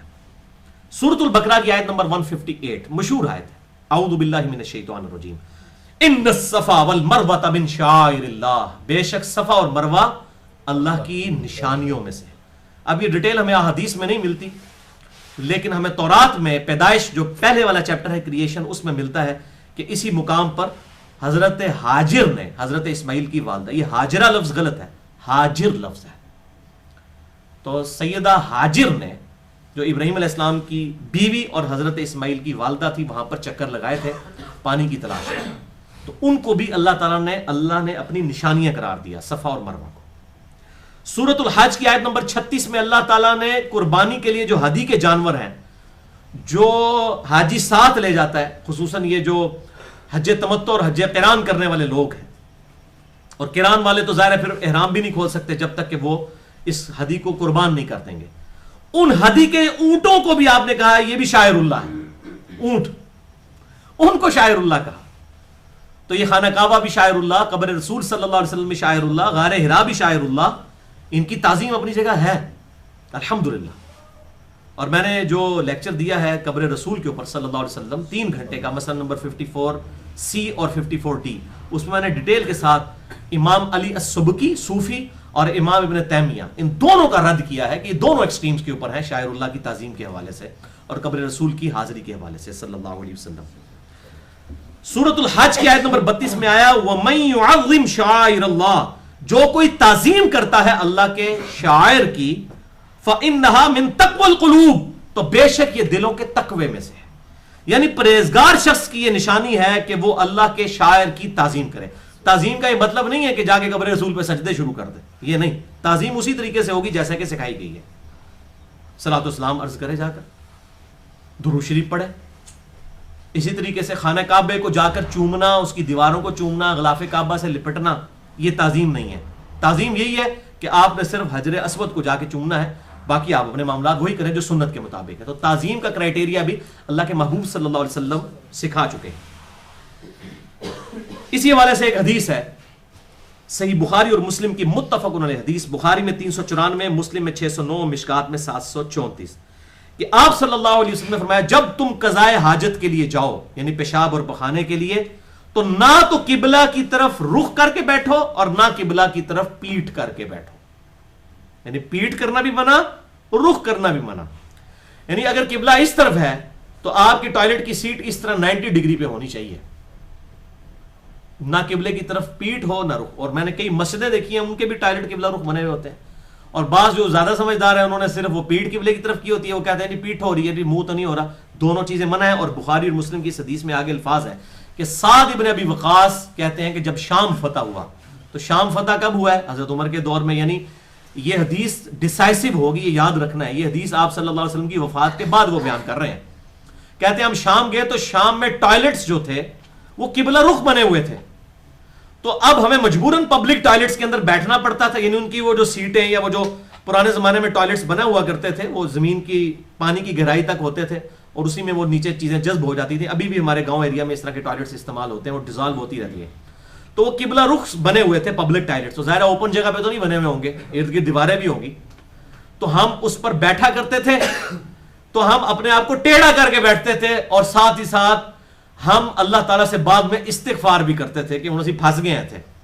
تو یہاں پہ بھی آپ کو کسی مسجد میں یا کسی ہوٹل میں جانا پڑے تو آپ قبلہ رخ کا اہتمام کریں. میں نے الحمدللہ اپنی زندگی میں نے جب سے ہوش سنبھالا ہے، میں تھوک پھینکتے وقت، پیشاب کرتے وقت اس چیز کا اہتمام کرتا ہوں کہ پہلے قبلے کو ڈٹرمن کیا جائے کہ قبلہ تو نہیں اس طرف. اور الحمدللہ گھر بھی جب بنوایا تو وہاں پر بھی بالکل 90 ڈگری میں نے رکھوائی، بالکل 90 ڈگری. اس چیز کا اہتمام مسجدوں میں بھی اس چیز کا اہتمام کیا جائے. اور یہ مولویوں کو کیا فائدہ ہے اگر یہ لوگ یہ قبلے کا بھی اہتمام نہیں کروا سکتے ٹوائلٹس کے اعتبار سے؟ یہ صرف چندے بٹورنے کے لیے اور مسجدیں بنانے کے لیے، ان کو یہ بھی تمیز نہیں ہے کہ ہم نے یہ ٹوائلٹس کو کس طرح بنانا ہے. تو یہ پہلے چیز دیکھنی چاہیے کہ ٹوائلٹس کو صحیح اس اعتبار سے بنایا جائے. تو وہ سعد ابن ابی وقاص، بخاری مسلم کے الفاظ ہیں، وہ کہتے ہیں کہ جب شام فتح ہوا تو ہم بعد میں استغفار بھی کرتے تھے، بیٹھ جاتے تھے ٹیڑھے کر کے. اور ہمارے آفس میں بھی اس طرح تھا. تو جب تک وہ ٹھیک نہیں ہوا پھر میں نے اپلیکیشن دے کے اس کو توڑوا کے سیٹ جو ہے بالکل ٹھیک کروائی. تو اس وقت تک جب مجبوراً تھا تو ہم بھی ٹیڑھے بیٹھ کے کم از کم اس کو، یعنی اس کے رخ اور پیٹ اس طرف نہ ہو، جتنا ٹیڑھے ہو کے بیٹھ سکتے ہیں. پھر اللہ تعالیٰ سے معافی بھی مانگ لیتے تھے، مجبوراً ہے یہ معاملہ. تو یہ بات یاد رکھیں. البتہ یہاں پر کچھ احادیث ہے جن کی وجہ سے کنفیوژن ہوئی اور دو رائے بن گئی. دو رائے یہ بنی کہ اگر آپ اوپن کسی صحرا میں اوپنلی کسی جگہ کے اندر ٹوائلٹ یوز کریں گے تو آپ قبلے کی طرف منہ یا پیٹھ نہ کریں، اور اگر گھر کے اندر کریں تو آپ کر سکتے ہیں. یہ بھی ایک موقف ہے اور اس میں احادیث بھی موجود ہے، میں بتا دیتا ہوں. بخاری اور مسلم کی متفق علیہ حدیث ہے، بخاری میں 148، مسلم میں 612 اور مشکات میں ہے 335. ابن عمر کہتے ہیں کہ میں سیدہ حفصہ اپنی بہن کے گھر گیا جو حضور کی بیوی بھی تھی، ام المومنین رضی اللہ تعالیٰ عنہ وصلی اللہ علیہ وسلم. تو وہ کہتے ہیں کہ میں آپ صلی اللہ علیہ وسلم کے گھر میں جب داخل ہوا تو گھر کی چھت پر میں نے آپ صلی اللہ علیہ وسلم کو دور سے دیکھا کہ آپ صلی اللہ علیہ وسلم قبلے کی طرف پیٹ تھی اور آپ صلی اللہ علیہ وسلم پیشاب فرما رہے تھے. انہوں نے دور سے ان کو شائبہ سا اس حوالے سے ہوا.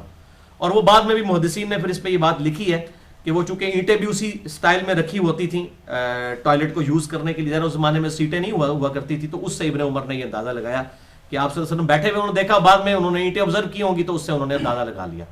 تو اس سے یہ پھر وہ پلی لیتے ہیں کہ جی رخ کرنا منع ہے اور پیٹ کرنا جو ہے وہ جائز ہے. اور بعض اس طرف گئے کہ یہ آپ صلی اللہ علیہ وسلم کی خاصیت ہے. لیکن ایک اور حدیث ہے صحیح مسلم میں 606 اور مشکات میں 336. سلمان فارسی کہتے ہیں کہ آپ صلی اللہ علیہ وسلم نے ہمیں قبلے کی طرف منہ کر کے رفع حاجت کرنے سے منع کیا اور دائیں ہاتھ سے استنجا کرنے سے منع کیا. یعنی منہ کر جو کرنا ہے یہ پرٹیکولر اس کے اوپر زیادہ وعید ہے. پیٹھ کا معاملہ ذرا ہلکا ہے. لیکن ایک اور حدیث ہے پیٹھ والے معاملے میں بھی، وہ امام ترمذی لے کر آئے ہیں، حدیث نمبر 8، اور اس کے تحت ائمہ کے اقوال بھی لے کر آئے، حدیث نمبر 8 اور 9. اور اس میں جو ایک حدیث ہے وہ ضعیف ہے، لیکن جو حدیث نمبر 8 ہے وہ بالکل صحیح حدیث ہے کہ جابر بن عبداللہ رضی اللہ تعالیٰ عنہ کہتے ہیں کہ ہم نے آپ صلی اللہ علیہ وسلم کو وفات سے 1 سال پہلے قبلے کی رخ پیشاب کرتے ہوئے دیکھا. اس میں پھر امام ترمذی نے بڑی ڈیٹیل سے لکھا ہے کہ ائمہ کے مختلف اقوال ہیں, امام احمد بن حنبل کا کیا موقف ہے, اور پھر انہوں نے لکھا کہ مینلی 2 موقف ہیں کہ اگر آپ صحرا میں یا اوپن جگہ پر کریں گے پھر قبلہ رخ نہیں کر سکتے, اور اگر کلوز باؤنڈری میں کریں گے تو آپ کر سکتے ہیں. تو یہ 2 طرح کے موقف ہیں. بہرحال علم کے میدان میں جذبات کی کوئی حیثیت نہیں ہوتی.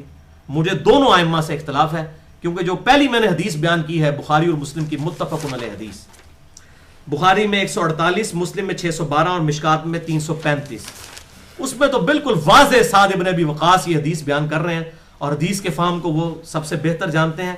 وہ کہتے ہیں جب شام فتح ہوا تو شام کے ٹوائلٹس جو ہیں, جب ٹوائلٹ پبلک ٹوائلٹ تھے تو وہ اوپنلی صحرا میں تو نہیں بنے ہوئے ہوں گے, کلوز باؤنڈریز میں بنے ہوں گے, دیواریں ہوں گی چاروں طرف, تو ان کی جو سیٹیں تھی قبلہ رخ تھی, تو ہم اس میں بھی یہ قبلہ رخ ہو کے نہیں بیٹھتے تھے بلکہ پھر کے بیٹھتے تھے, اور ہم اللہ سے استغفار کرتے تھے, کیونکہ آپ صلی اللہ علیہ وسلم نے قبلے کی طرف منہ اور پیٹ کرنے سے منع کیا. لہٰذا میرا موقف نہ تو امام احمد بن حنبل کے ساتھ ہے نہ امام شافعی کے ساتھ, میرا موقف جو ہے سیدنا سعد ابن ابی وقاص کے ساتھ ہے, امام سعد ابن ابی وقاص رضی اللہ تعالی عنہ کے ساتھ ہے. ان کا موقف اس میں ٹھیک ہے. بہرحال اگر کوئی دوسری طرف جاتا ہے ان حدیث کی روشنی میں, ہم اس پہ فتویٰ کو نہیں لگاتے, لیکن ہم ترغیب ضرور دلائیں گے کہ فتویٰ اپنی جگہ اور تقویٰ اپنی جگہ, اللہ کے شاعر کی تعظیم کریں. اور اب میں آپ کو ساتھ ہی, اب یہ معاملہ تو ہو گیا پیشاب کا, اب تھوک کے حوالے سے بھی ذرا سن لیجئے. یہ پاؤں کرنے کے اعتبار سے بھی میرا موقف اجتہاداً یہی ہے, نہ تو قبلہ رخ پاؤں کیے جائیں نہ تھوکا جائے. اور حرمین شریفین میں میں نے عموماً دیکھا ہے کہ وہ عربی نماز پڑھتے سیدھی ٹانگیں سیدھی کر لیتے ہیں قبلہ رخ, اور عجیب وہ بےہودہ سا منظر ان کا جو ہے وہ قائم ہوا ہوتا ہے. اور یہاں پہ جب پاکستانی آتے ہیں وہ کہتے ہیں جناب اسی تے اوتے نہیں کرتے, ایتھے کرتے پے نے 4000 کلومیٹر دور بہ کے بھی اسی نہیں کرتے تے اے تے خانہ کعبے دے وچ بہ کے انہاں نے لتاں جڑیاں قبلے ال کیتیاں نے. تو اب وہ آپ سن لیں کہ یہ تھوک والا معاملہ بھی بخاری اور مسلم کی متفق علیہ حدیث ہے. بخاری میں 405, مسلم میں 1228, مشکات میں 746, کہ نبی صلی اللہ علیہ وسلم نے مسجد میں قبلہ رخ جو دیوار تھی اس پہ ایک بلغم تھوک لگی ہوئی دیکھی, تو آپ صلی اللہ علیہ وسلم نے اپنے مبارک ہاتھوں سے اسے صاف کیا. یہ مولوی کیا کرتے ہیں, وہ خادم کو بلاتے ہیں کیونکہ وہ توہین سمجھتے ہیں نا مسجد کی صفائی کرنے کو. آپ صلی اللہ علیہ وسلم نے اپنے مبارک ہاتھوں سے بلغم صاف کیا مسجد کی دیوار کا, جو دیوار قبلہ رخ تھی. اور پھر آپ صلی اللہ علیہ وسلم نے فرمایا کہ جب تم میں سے کوئی شخص نماز کے لیے کھڑا ہوتا ہے تو اس کا رب قبلہ اور اس کے درمیان ہوتا ہے, تو وہ کبھی بھی قبلہ رخ نہ تھوکے. ہاں جی استوا اللہ عرش علیہ, اور پھر اتنے تعویل کریں گے رب کا علم سامنے ہوتا ہے. تو علم ہونا ہے تو پائی تے کوئی مسئلے والی گالی کوئی نہیں پائی جی, پھر تے علم تے ہر جگہ ہے.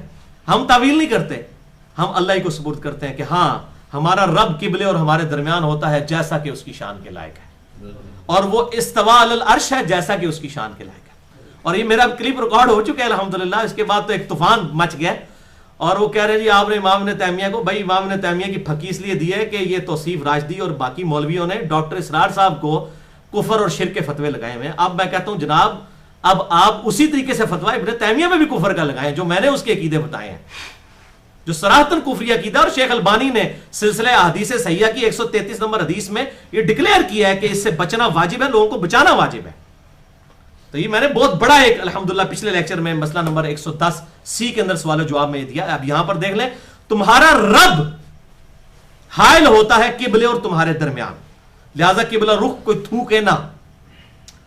اور پھر آپ صلی اللہ علیہ وسلم نے فرمایا کہ اسی حدیث میں بخاری و مسلم کی, کہ اگر تمہیں تھوک آ جائے تو تم جو ہے وہ یا تو اپنی چادر میں تھوک لو یا اپنے کپڑے میں قمیض میں, اور آپ نے پھر وہ کر کے دکھایا, اور اس کو یوں مسل لو, اور یا اپنے بائیں پاؤں کی طرف تھوک کر اور بائیں پاؤں کو زمین پر یوں مسل دو. لیکن یہ اس صورت میں ہوگا جب کچی زمین ہوگی, قالین نہ بچھے ہوئے ہوں, کیونکہ اس وقت تو جوتیوں سمیت نماز بھی پڑھا کر جاتی تھی. بخاری اور مسلم میں حدیث موجود ہے, اور آج بھی اگر کچی زمین ہو تو کوئی حرج نہیں. ہمارے فوجی حضرات سیاچن میں جوتوں سمیت ہی نماز پڑھتے ہیں, اس میں کوئی حرج نہیں ہے. لیکن قالین والی مسجد میں یہ معاملہ نہیں ہوگا, اس میں آپ وہ کپڑے والی تھوک والی معاملہ کریں گے. اگر کسی رومال نکال کے اس میں تھوک پھینک سکتے ہیں, نیچے نہیں پھینکیں گے, اور تاکہ اس کا اہتمام کریں. لہٰذا اس مسجد میں آپ جوتیاں بھی نہیں لے کے جا سکتے, یہ بھی ذہن میں رکھیں قالین والی مسجد میں. ہاں اگر کوئی ایسی جوتیاں ہیں جو کہ باہر آپ استعمال نہیں کر رہے, جس طرح کچھ عرصہ پہلے تک حرم کا طواف کرتے ہوئے بھی وہ زمین تپ جاتی تھی, تو طواف کعبہ کے لیے وہ علیحدہ سے نئی جوتیاں اندر لے کے جاتے تھے. اب تو وہ وائٹ والا ماربل لگ گیا, تو اس میں حرج کوئی نہیں ہے. لیکن اس معاملے میں یہ آپ نے خیال رکھنا ہے. تو آپ صلی اللہ علیہ وسلم نے فرمایا کہ تھوکنا ہے تو اس طریقے سے تھوکو. تمہارا رب حائل ہوتا ہے قبلے اور تمہارے درمیان. اب میں نے ایک الگ سے کلپ بھی میرا چڑھ کیا ہے یوٹیوب کے اوپر, اللہ کہاں ہے. آپ دنیا میں کہیں بیٹھ کر نا گوگل پہ لکھیں اللہ کہاں ہے, یا انگلش میں لکھیں ویئر از اللہ, اور آگے لکھ دیں انجینئر محمد علی مرزا, تو وہ کلپ کھل جائے گا انشاءاللہ. اس میں نے حنفیوں کو بھی پھکی دی ہے اور سلفیوں کو بھی, یعنی جو ایک ایکسٹریم پہ تھے کہ وہ استواء العرش کا انکار کرتے تھے, دوسری طرف وہ اللہ تعالیٰ کی مائیت کی تعویل کرتے تھے. تو میں نے کہا دونوں ہی باطل تعویلات کرتے ہیں, دونوں اپنا معاملہ اللہ کے سپرد کریں کہ اللہ تعالیٰ اپنے عرش پر مستوی ہے جیسا کہ اس کی شان کے لائق ہے, یہ فرض ہے ماننا, اور وہ ہمارے ساتھ بھی ہے جس طرح اس کی شان کے لائق ہے. اس میں تعویل نہ کریں. وحدت الوجود کا عقیدہ بالکل باطل ہے کہ بندے کے اندر اللہ تعالیٰ گھس جاتا ہے, نعوذ باللہ. لیس کمثلہ شیء وہو السمیع البصیر, جب اس کی مثل ہی کوئی شے نہیں ہے تو آپ یہ کس طرح کہہ سکتے ہیں. تو یہ وحدت الوجود کا عقیدہ بھی بالکل باطل عقیدہ ہے, اور دوسری طرف وہ بھی ایکسٹریم ہے. میں نے الحمدللہ اللہ کہاں ہے اس نام سے اپلوڈ ہو چکا ہے اور حق بات واضح کر دی. اچھا, یہ بخاری مسلم کی جو حدیث ہے, یہ جو قبلہ رخ تھوک پھینکا ہوا تھا کسی نے, اس کا ایک طریق سنن ابی داؤد میں بھی موجود ہے, 481 نمبر سنن ابی داؤد میں, مشکات میں 747. یہ بڑی سخت حدیث ہے کہ کسی شخص نے آپ صلی اللہ علیہ وسلم کے سامنے نماز پڑھائی اور اس شخص نے نماز کے دوران قبلہ رخ تھوک دیا سامنے والی دیوار میں. تو آپ صلی اللہ علیہ وسلم جب نماز سے فارغ ہوئے تو آپ نے اس قبیلے کے لوگوں کو کہا کہ یہ شخص آندہ سے تمہاری امامت نہ کروائے, اس کو امامت سے اتروا دیا, یہ شخص آندہ سے تمہاری امامت نہ کروائے. پھر آپ صلی اللہ علیہ وسلم نے وہی فرمایا کہ تمہارا رب جو ہے وہ قبلہ اور تمہارے درمیان ہوتا ہے, قبلہ رخ منہ کر کے اس طریقے سے مت تھوکو. اور جب وہ صحابی اگلی نماز کے لیے, کوئی بریلوی دیوبندی نہیں سن نماز پڑھانے لینا, کوئی اہل حدیث شیعہ سن, بھائی وہ صحابی سی, قبلہ رخ تھوکا, آپ نے اس کو امامت سے اتار دیا. جب وہ نماز کے لیے مصلی پہ چڑھنے لگا, صحابہ کرام نے پکڑ کے اسے پیچھے کر دیا کہ اللہ کے نبی نے منع کیا ہے, تو آندہ سے ہماری امامت نہیں کروائے گا. وہ پھر حضور کے پاس شکایت لے کے آیا صلی اللہ علیہ وسلم. آپ نے فرمایا ہاں میں نے منع کیا تھا, اور راوی کہتے ہیں کہ مجھے مکمل طور پر یاد نہیں, لیکن میرا گمان ہے کہ آپ نے ساتھ یہ بھی کہا تھا کہ تو نے اللہ اور اس کے رسول کو اذیت دی ہے جو تو نے قبلہ رخ تھوکا ہے.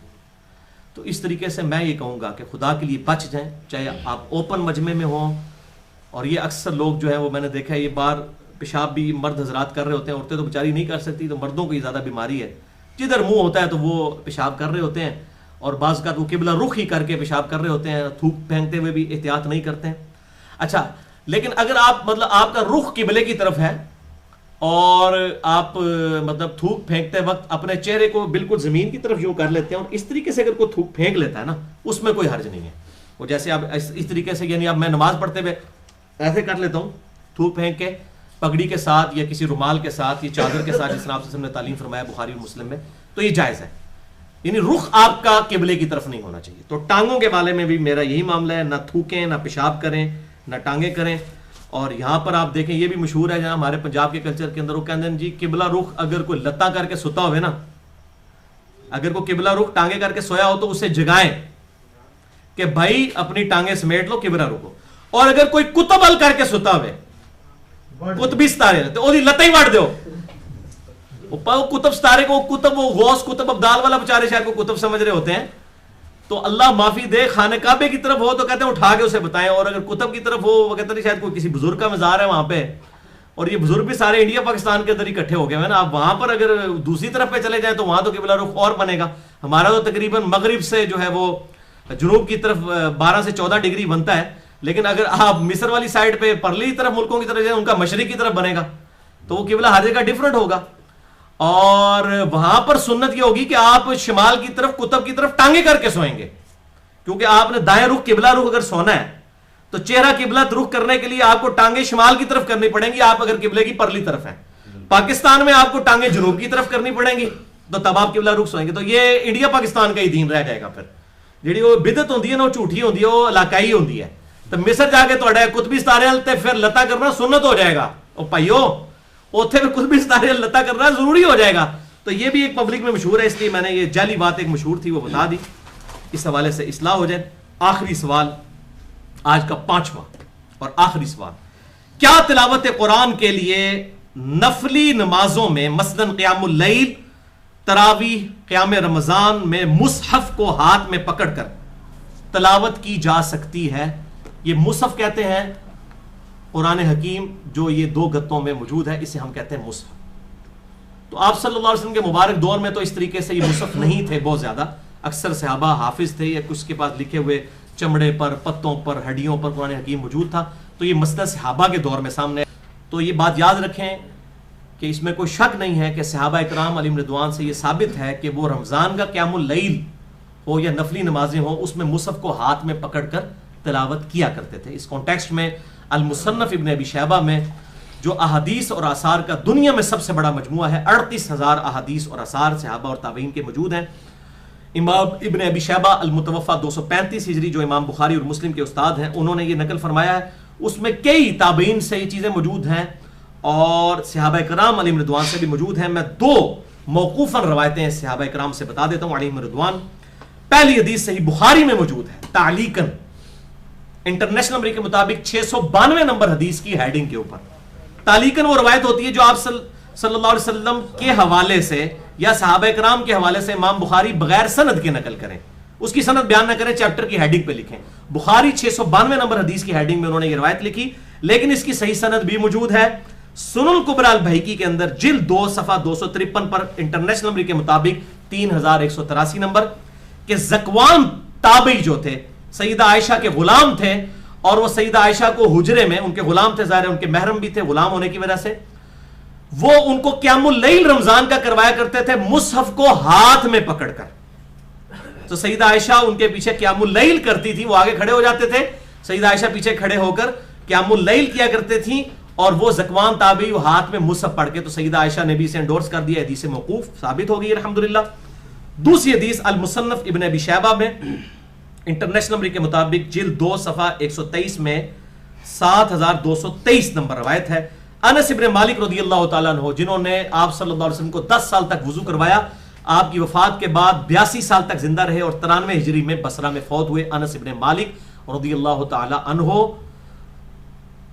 ان کے بارے میں آتا ہے کہ آپ رضی اللہ تعالیٰ عنہ قیام اللیل کروایا کرتے تھے، اور آپ کا غلام آپ کے پیچھے کھڑا ہوتا تھا اور مصحف کو لے کر کھڑا ہوتا تھا، جہاں پر آپ بھول جاتے تو وہ قرآن حکیم سے دیکھ کر لقمہ دیا کرتا تھا اور آپ کی اصلاح کیا کرتا تھا۔ یہ دونوں چیزیں ثابت ہو گئی۔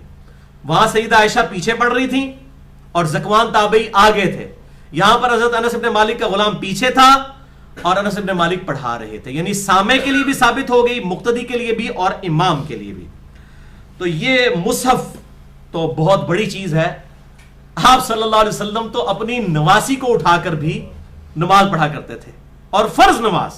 بخاری اور مسلم کی متفق علیہ حدیث ہے، بخاری میں 516، مسلم میں 1213، مشکات میں 984 کہ امامہ بنت ابی العاص جو سیدہ زینب کی بیٹی تھی، امامہ، یہ لفظ امامہ نہیں ہے، امامہ ہے، الف کے اوپر پیش، یہ عموماً لوگ بچیوں کے نام رکھتے ہیں، امامہ لفظ۔ تو آپ صلی اللہ علیہ وسلم نے فرض نماز صحابہ اکرام کو پڑھائی اپنی نواسی کو یوں ہاتھ میں اٹھا کر، اور صحابہ کہتے ہیں جب آپ صلی اللہ علیہ وسلم رکوع میں جانے لگتے تو اس کو سائیڈ میں بٹھا دیتے، اور پھر آپ صلی اللہ علیہ وسلم جب سجدے کر کے اٹھتے تو پھر اسے دوبارہ سے اٹھا لیتے، الحمدللہ۔ تو اس سے میں اس لیے حنفیوں کا رد کروں کیونکہ وہ قرآن کو ہاتھ میں پکڑنے کو غلط سمجھتے ہیں، تو آپ صلی اللہ علیہ وسلم نے تو نواسی کو اٹھایا، حالانکہ آپ کے کتنے جانثار تھے، آپ نواسی کو کسی کے بھی حوالے کر سکتے تھے، اور فرض نماز پڑھا رہے ہیں۔ اور مسند امام احمد میں تو حضرت حسن اور حسین علیہم السلام کے بارے میں آتا ہے کہ سجدے کی حالت میں وہ اوپر چڑھ جاتے تو آپ صلی اللہ علیہ وسلم سجدہ لمبا کر دیا کرتے تھے، مسئلہ نمبر 66B میں نے بتایا ہے، تو اس میں کوئی مسئلہ نہیں ہے۔ اور آپ دیکھیں ظلم کی انتہا دیکھیں، یعنی فقہ حنفی میں در مختار کے اندر، اور اس کا حاشیہ جو ہے رد المختار، یہ مختار میں خے ہے خرگوش والی، اور در مختار میں خا ہے خرگوش والی، اور اس کے اوپر جو حاشیہ لکھا گیا فتاوی شامی وہ ہے رد المختار، ہا جو ہے وہ حلوائی والی ہا، یہ رد المختار نہیں ہے، در مختار پر اعتراضات کے جوابات رد المختار ہے، جس میں وہ لکھا ہے کہ آپ پیشاب سے سورہ فاتحہ اور وہ نعوذ باللہ وہ ساری جو بکواسات ہیں وہ لکھی ہوئی ہیں ابن عابدین شامی نے۔ میں نے مسئلہ نمبر 67 نجدی کون ہے اس میں نے بتایا یہ لوگ ہیں اصل میں نجدی، یہ اس نے شوشہ چھوڑا تھا سب سے پہلے محمد عبد الوہاب صاحب کو نجدی کہا، جس کا اپنا کریکٹر یہ تھا۔ تو یہ در مختار رد المختار کے اندر یہ بات لکھی ہے کہ آپ اگر کوئی شخص جو ہے وہ کتے کے بچے کو اٹھا کے نماز پڑھا لے یا پڑھ لے تو اس کی نماز ہو جائے گی، اور لیکن یہ کرے کہ کتے کے منہ کے اوپر جو ہے وہ کوئی کپڑا باندھ لے تاکہ کہیں وہ زبان نہ مار دے کیونکہ اس کا تھوک نہ پاک ہے. ایڈی کڑی آخر آئی ہے بھائی کہ کتا چکے. اور پھر اس ظالم شخص نے لکھا کہ یہ اس لیے جائز ہے کہ آپ صلی اللہ علیہ وسلم بھی تو اپنی نواسی کو اٹھا کے نماز پڑھا کرتے تھے. لعنت اللہ علی الکاذبین انا للہ و انا الیہ راجعون. او بریلویو تواڈے بابے وڈے گستاخ لنگے لے. اے بابا جے مشترکہ بریلوی دیوبندیاں دا دور مختار اور رد المختار، اور آپ کو پٹی پڑھائی آپ کے علاوہ سارے گستاخ رسول ہیں. یہ بھائی پوسٹ مارٹم کر دیتا ہے. مسئلہ نمبر 71B، انڈیا اور پاکستان کے بزرگوں کی 19 گستاخانہ عبارات کا تحقیقی جائزہ اہل سنت پاک.com پر دیکھ لیں. وہ کہتے ہیں جی آپ صلی اللہ علیہ وسلم بھی تو اپنی نواسی کو اٹھاتے تھے. نعوذ باللہ. یہ آپ دیکھیں، ایک طرف اسماعیل دہلوی نے جو گستاخی کی آپ صلی اللہ علیہ وسلم کے بارے میں کہا کہ وہ گدھے اور بیل کا خیال آ جانا نعوذ باللہ جس میں نے گرفت کی، ادھر کہتے ہیں گستاخی. اور یہ کہتے ہیں جی اشرف علی تھانوی نے حفظ الایمان میں آسم کے علم کو تشبیہ دی تھی جانوروں کے علم کے ساتھ، اور یہاں آپ مثال کیا بیان کر رہے ہیں؟ آپ کو حیا بھی نہیں آتی ہے. اور الٹ یہ کہتے ہیں کہ اب وہ چکے فقہ حنفی کے بابے نے لکھ دیا، کہتے ہیں جی کتا اٹھا کے نماز دی لیکن قرآن نہیں پیچھے چک سکتے تسی، نماز ٹوٹ جائے گی. وہ قرآن تک کے پڑھو گے نماز ٹوٹ جائے گی، کیونکہ یہ بابا جی نہیں دس کے گئے نا، یہ بابا جی مخالفت کر گئے ہوئے. یہ سارے بابیاں کا چکر ہے. تو یہ میں نے ایمانداری تھی، میں نے یہ بات بتا دی تاکہ ان کو بھی تھوڑی سی حیا آ جائے اس حوالے سے. تو مقتدی بھی پیچھے اسمارٹ فون آج کل آئے ہوئے ہیں، آپ اس کی ٹون وغیرہ آف کر کے، اور اگر اس میں آپ ٹچ سکرین موبائل ہے اس میں آپ قرآن سننا چاہتے ہیں پیچھے بالکل ایک ہاتھ استعمال کریں اور ضرور سن لیں. لیکن یہ نہ ہو کہ آپ ساتھ ساتھ میسج بھی چیک کرتے جائیں تو وہ نمازی آپ کی باتیں ہو جائے گی. تو بہتر یہ کہ آپ مصحف چھوٹے والا مصحف مل جاتا ہے جس کو آپ پاکٹ میں ڈال لیں، اوپر والی پاکٹ میں، یا جس طرح میں نے اہل حدیث کی مسجدوں میں دیکھا انہوں نے سامنے ڈیسک رکھے ہوتے ہیں، وہ جب سجدے میں جانے لگتے ہیں تو وہ ڈیسک کے اوپر قرآن رکھ دیتے ہیں. اور امام ابن سیرین المتوفا 110 ہجری ان کے بارے میں بھی المصنف ابن ابی شیبہ میں ملتا ہے کہ وہ بھی انہوں نے بھی سائڈ پہ کوئی ڈیسک وغیرہ رکھا ہوتا تھا جس پہ جب وہ تلاوت کرتے ہوئے بھول جاتے تھے تو قرآن اٹھا کے اسی میں دیکھ لیتے تھے. تو ڈیسک سامنے ہو یا کوئی پھٹا رکھا ہوا ہو یا جیب میں ڈالنے والا پاکٹ سائز قرآن ہو، کسی طریقے سے اس کا اہتمام کریں. اور ٹچ سکرین موبائل ہوتا ہے تو وہ تو ہوتا ہی اتنا ہے، سامسنگ کا یا نوکیا کا یا باقی جتنے بھی ہیں، تو وہ یہاں پر آئی فون وغیرہ رکھا جا سکتا ہے. بال مصحف ہو تو اس کے لیے ڈیسک کا اہتمام کریں. اور اس میں وہ کرٹیکل حدیث جس پہ میں نے آج گفتگو ختم کرنی تھی وہ سن لیجئے، ایمان تازہ کرنے والی، یعنی احترام اور ادب کی بات میں آپ کو بتانے لگا ہوں. سنن نبی داؤد میں انٹرنیشنل نمبر کے مطابق 4449 نمبر حدیث کہ آپ صلی اللہ علیہ وسلم یہودیوں کے مدرسے میں زنا کے مقدمے کے فیصلے کے لیے گئے. یہودیوں نے آپ کو بلایا تھا کہ آپ ذرا فیصلہ کر دیں. تو آپ صلی اللہ علیہ وسلم نے ان سے تورات منگوائی کہ تمہاری کتاب سے فیصلہ کروائیں. صحابہ کرام علیہم رضوان جو تھے وہ آپ صلی اللہ علیہ وسلم کے ساتھ ہوا کرتے تھے، جو تورات جانتے تھے، جو عبرانی زبان جانتے تھے، آپ ان کو ساتھ رکھا کرتے تھے. اچھا، تو انہوں نے صحابہ کرام علیہم رضوان کو، آپ صلی اللہ علیہ وسلم کو انہوں نے ایک تکیہ دیا بیٹھنے کے لیے. آج بھی عرب کے کلچر میں ہے، زمین پہ ہی وہ گدیاں ڈال کے بیٹھتے ہیں. ہمارے KPK میں بھی ہے، پٹھان لوگ جو ہیں زمین پہ بیٹھ کے کھانا بھی، ان کے ہوٹلوں میں بھی آپ چلے جائیں جس طریقے سے پنجاب سے نکلے ہوٹل بھی زمین پہ بیٹھ کے کھانا کھاتے ہیں. تو آپ صلی اللہ علیہ وسلم کو ایک تکیہ دیا انہوں نے، آپ اس پہ بیٹھ گئے. آپ نے تورات منگوائی. جب تورات آئی تو آپ صلی اللہ علیہ وسلم اٹھ کر خود زمین پر بیٹھ گئے، لائیو زمین پر. عاجزی دیکھیں. یہاں مولوی کہتے ہیں ہمیں پروٹوکول دو، ہمیں اسٹیج پہ نہیں بلایا تو تقریر ہی نہیں کرتے ہیں. آپ زمین پر بیٹھ گئے، اپنی پیٹھ کے نیچے سے تکیہ نکال کے اس تکیے کے اوپر تورات کو رکھا، اور تورات تحریف شدہ تورات، اور آپ نے فرمایا آمنت بکا و بمن انزلک، میں ایمان لایا اس تورات کے اوپر اور اس کو نازل کرنے والے کے اوپر، اللہ کے اوپر. تحریف شدہ. لیکن ایز فار ایز توحید از کنسرن تورات آج بھی محفوظ ہے. تو وہ جو روایت ہے سنن دارمی سے، جو مشکات میں بھی 194 نمبر موجود ہے، شیخ زبیر صاحب نے بھی لکھ دیا، میں نے پچھلے لیکچر 110C میں بھی رجوع ریکارڈ کروا دیا. بالکل جعلی روایت ہے کہ سیدنا عمر نے کوئی تورات کے صفحے پکڑے ہوئے تھے تو آپ ناراض ہو گئے. آپ تو خود تورات میں سے فیصلے کریں. ہاں، تورات کی کوئی بات کتاب و سنت کے خلاف ہوگی وہ ہم نہیں مانیں گے. جو کتاب و سنت کے حق میں وہ ہم یہود و نصارہ کو پیش کریں گے. دیکھیں آپ کی کتاب میں ہمارے نبی صلی اللہ علیہ وسلم کی نشانیاں بھی لکھی ہوئی ہیں، آج بھی لکھی ہوئی ہیں. اولڈ ٹیسٹمنٹ میں بھی، نیو ٹیسٹمنٹ کے اندر بھی، گاسپل آف جان میں، اولڈ ٹیسٹمنٹ کے اندر جو ہے وہ بک آف ڈیوٹرانومی کے اندر، کتاب الاستثناء کے اندر موجود ہے. آپ صلی اللہ علیہ وسلم کی پریڈکشنز ہو تو ان کو انہی سے بتانا ہے نا. ان کتابوں کو تو وہ نہیں مانتے ہماری کتابوں کو.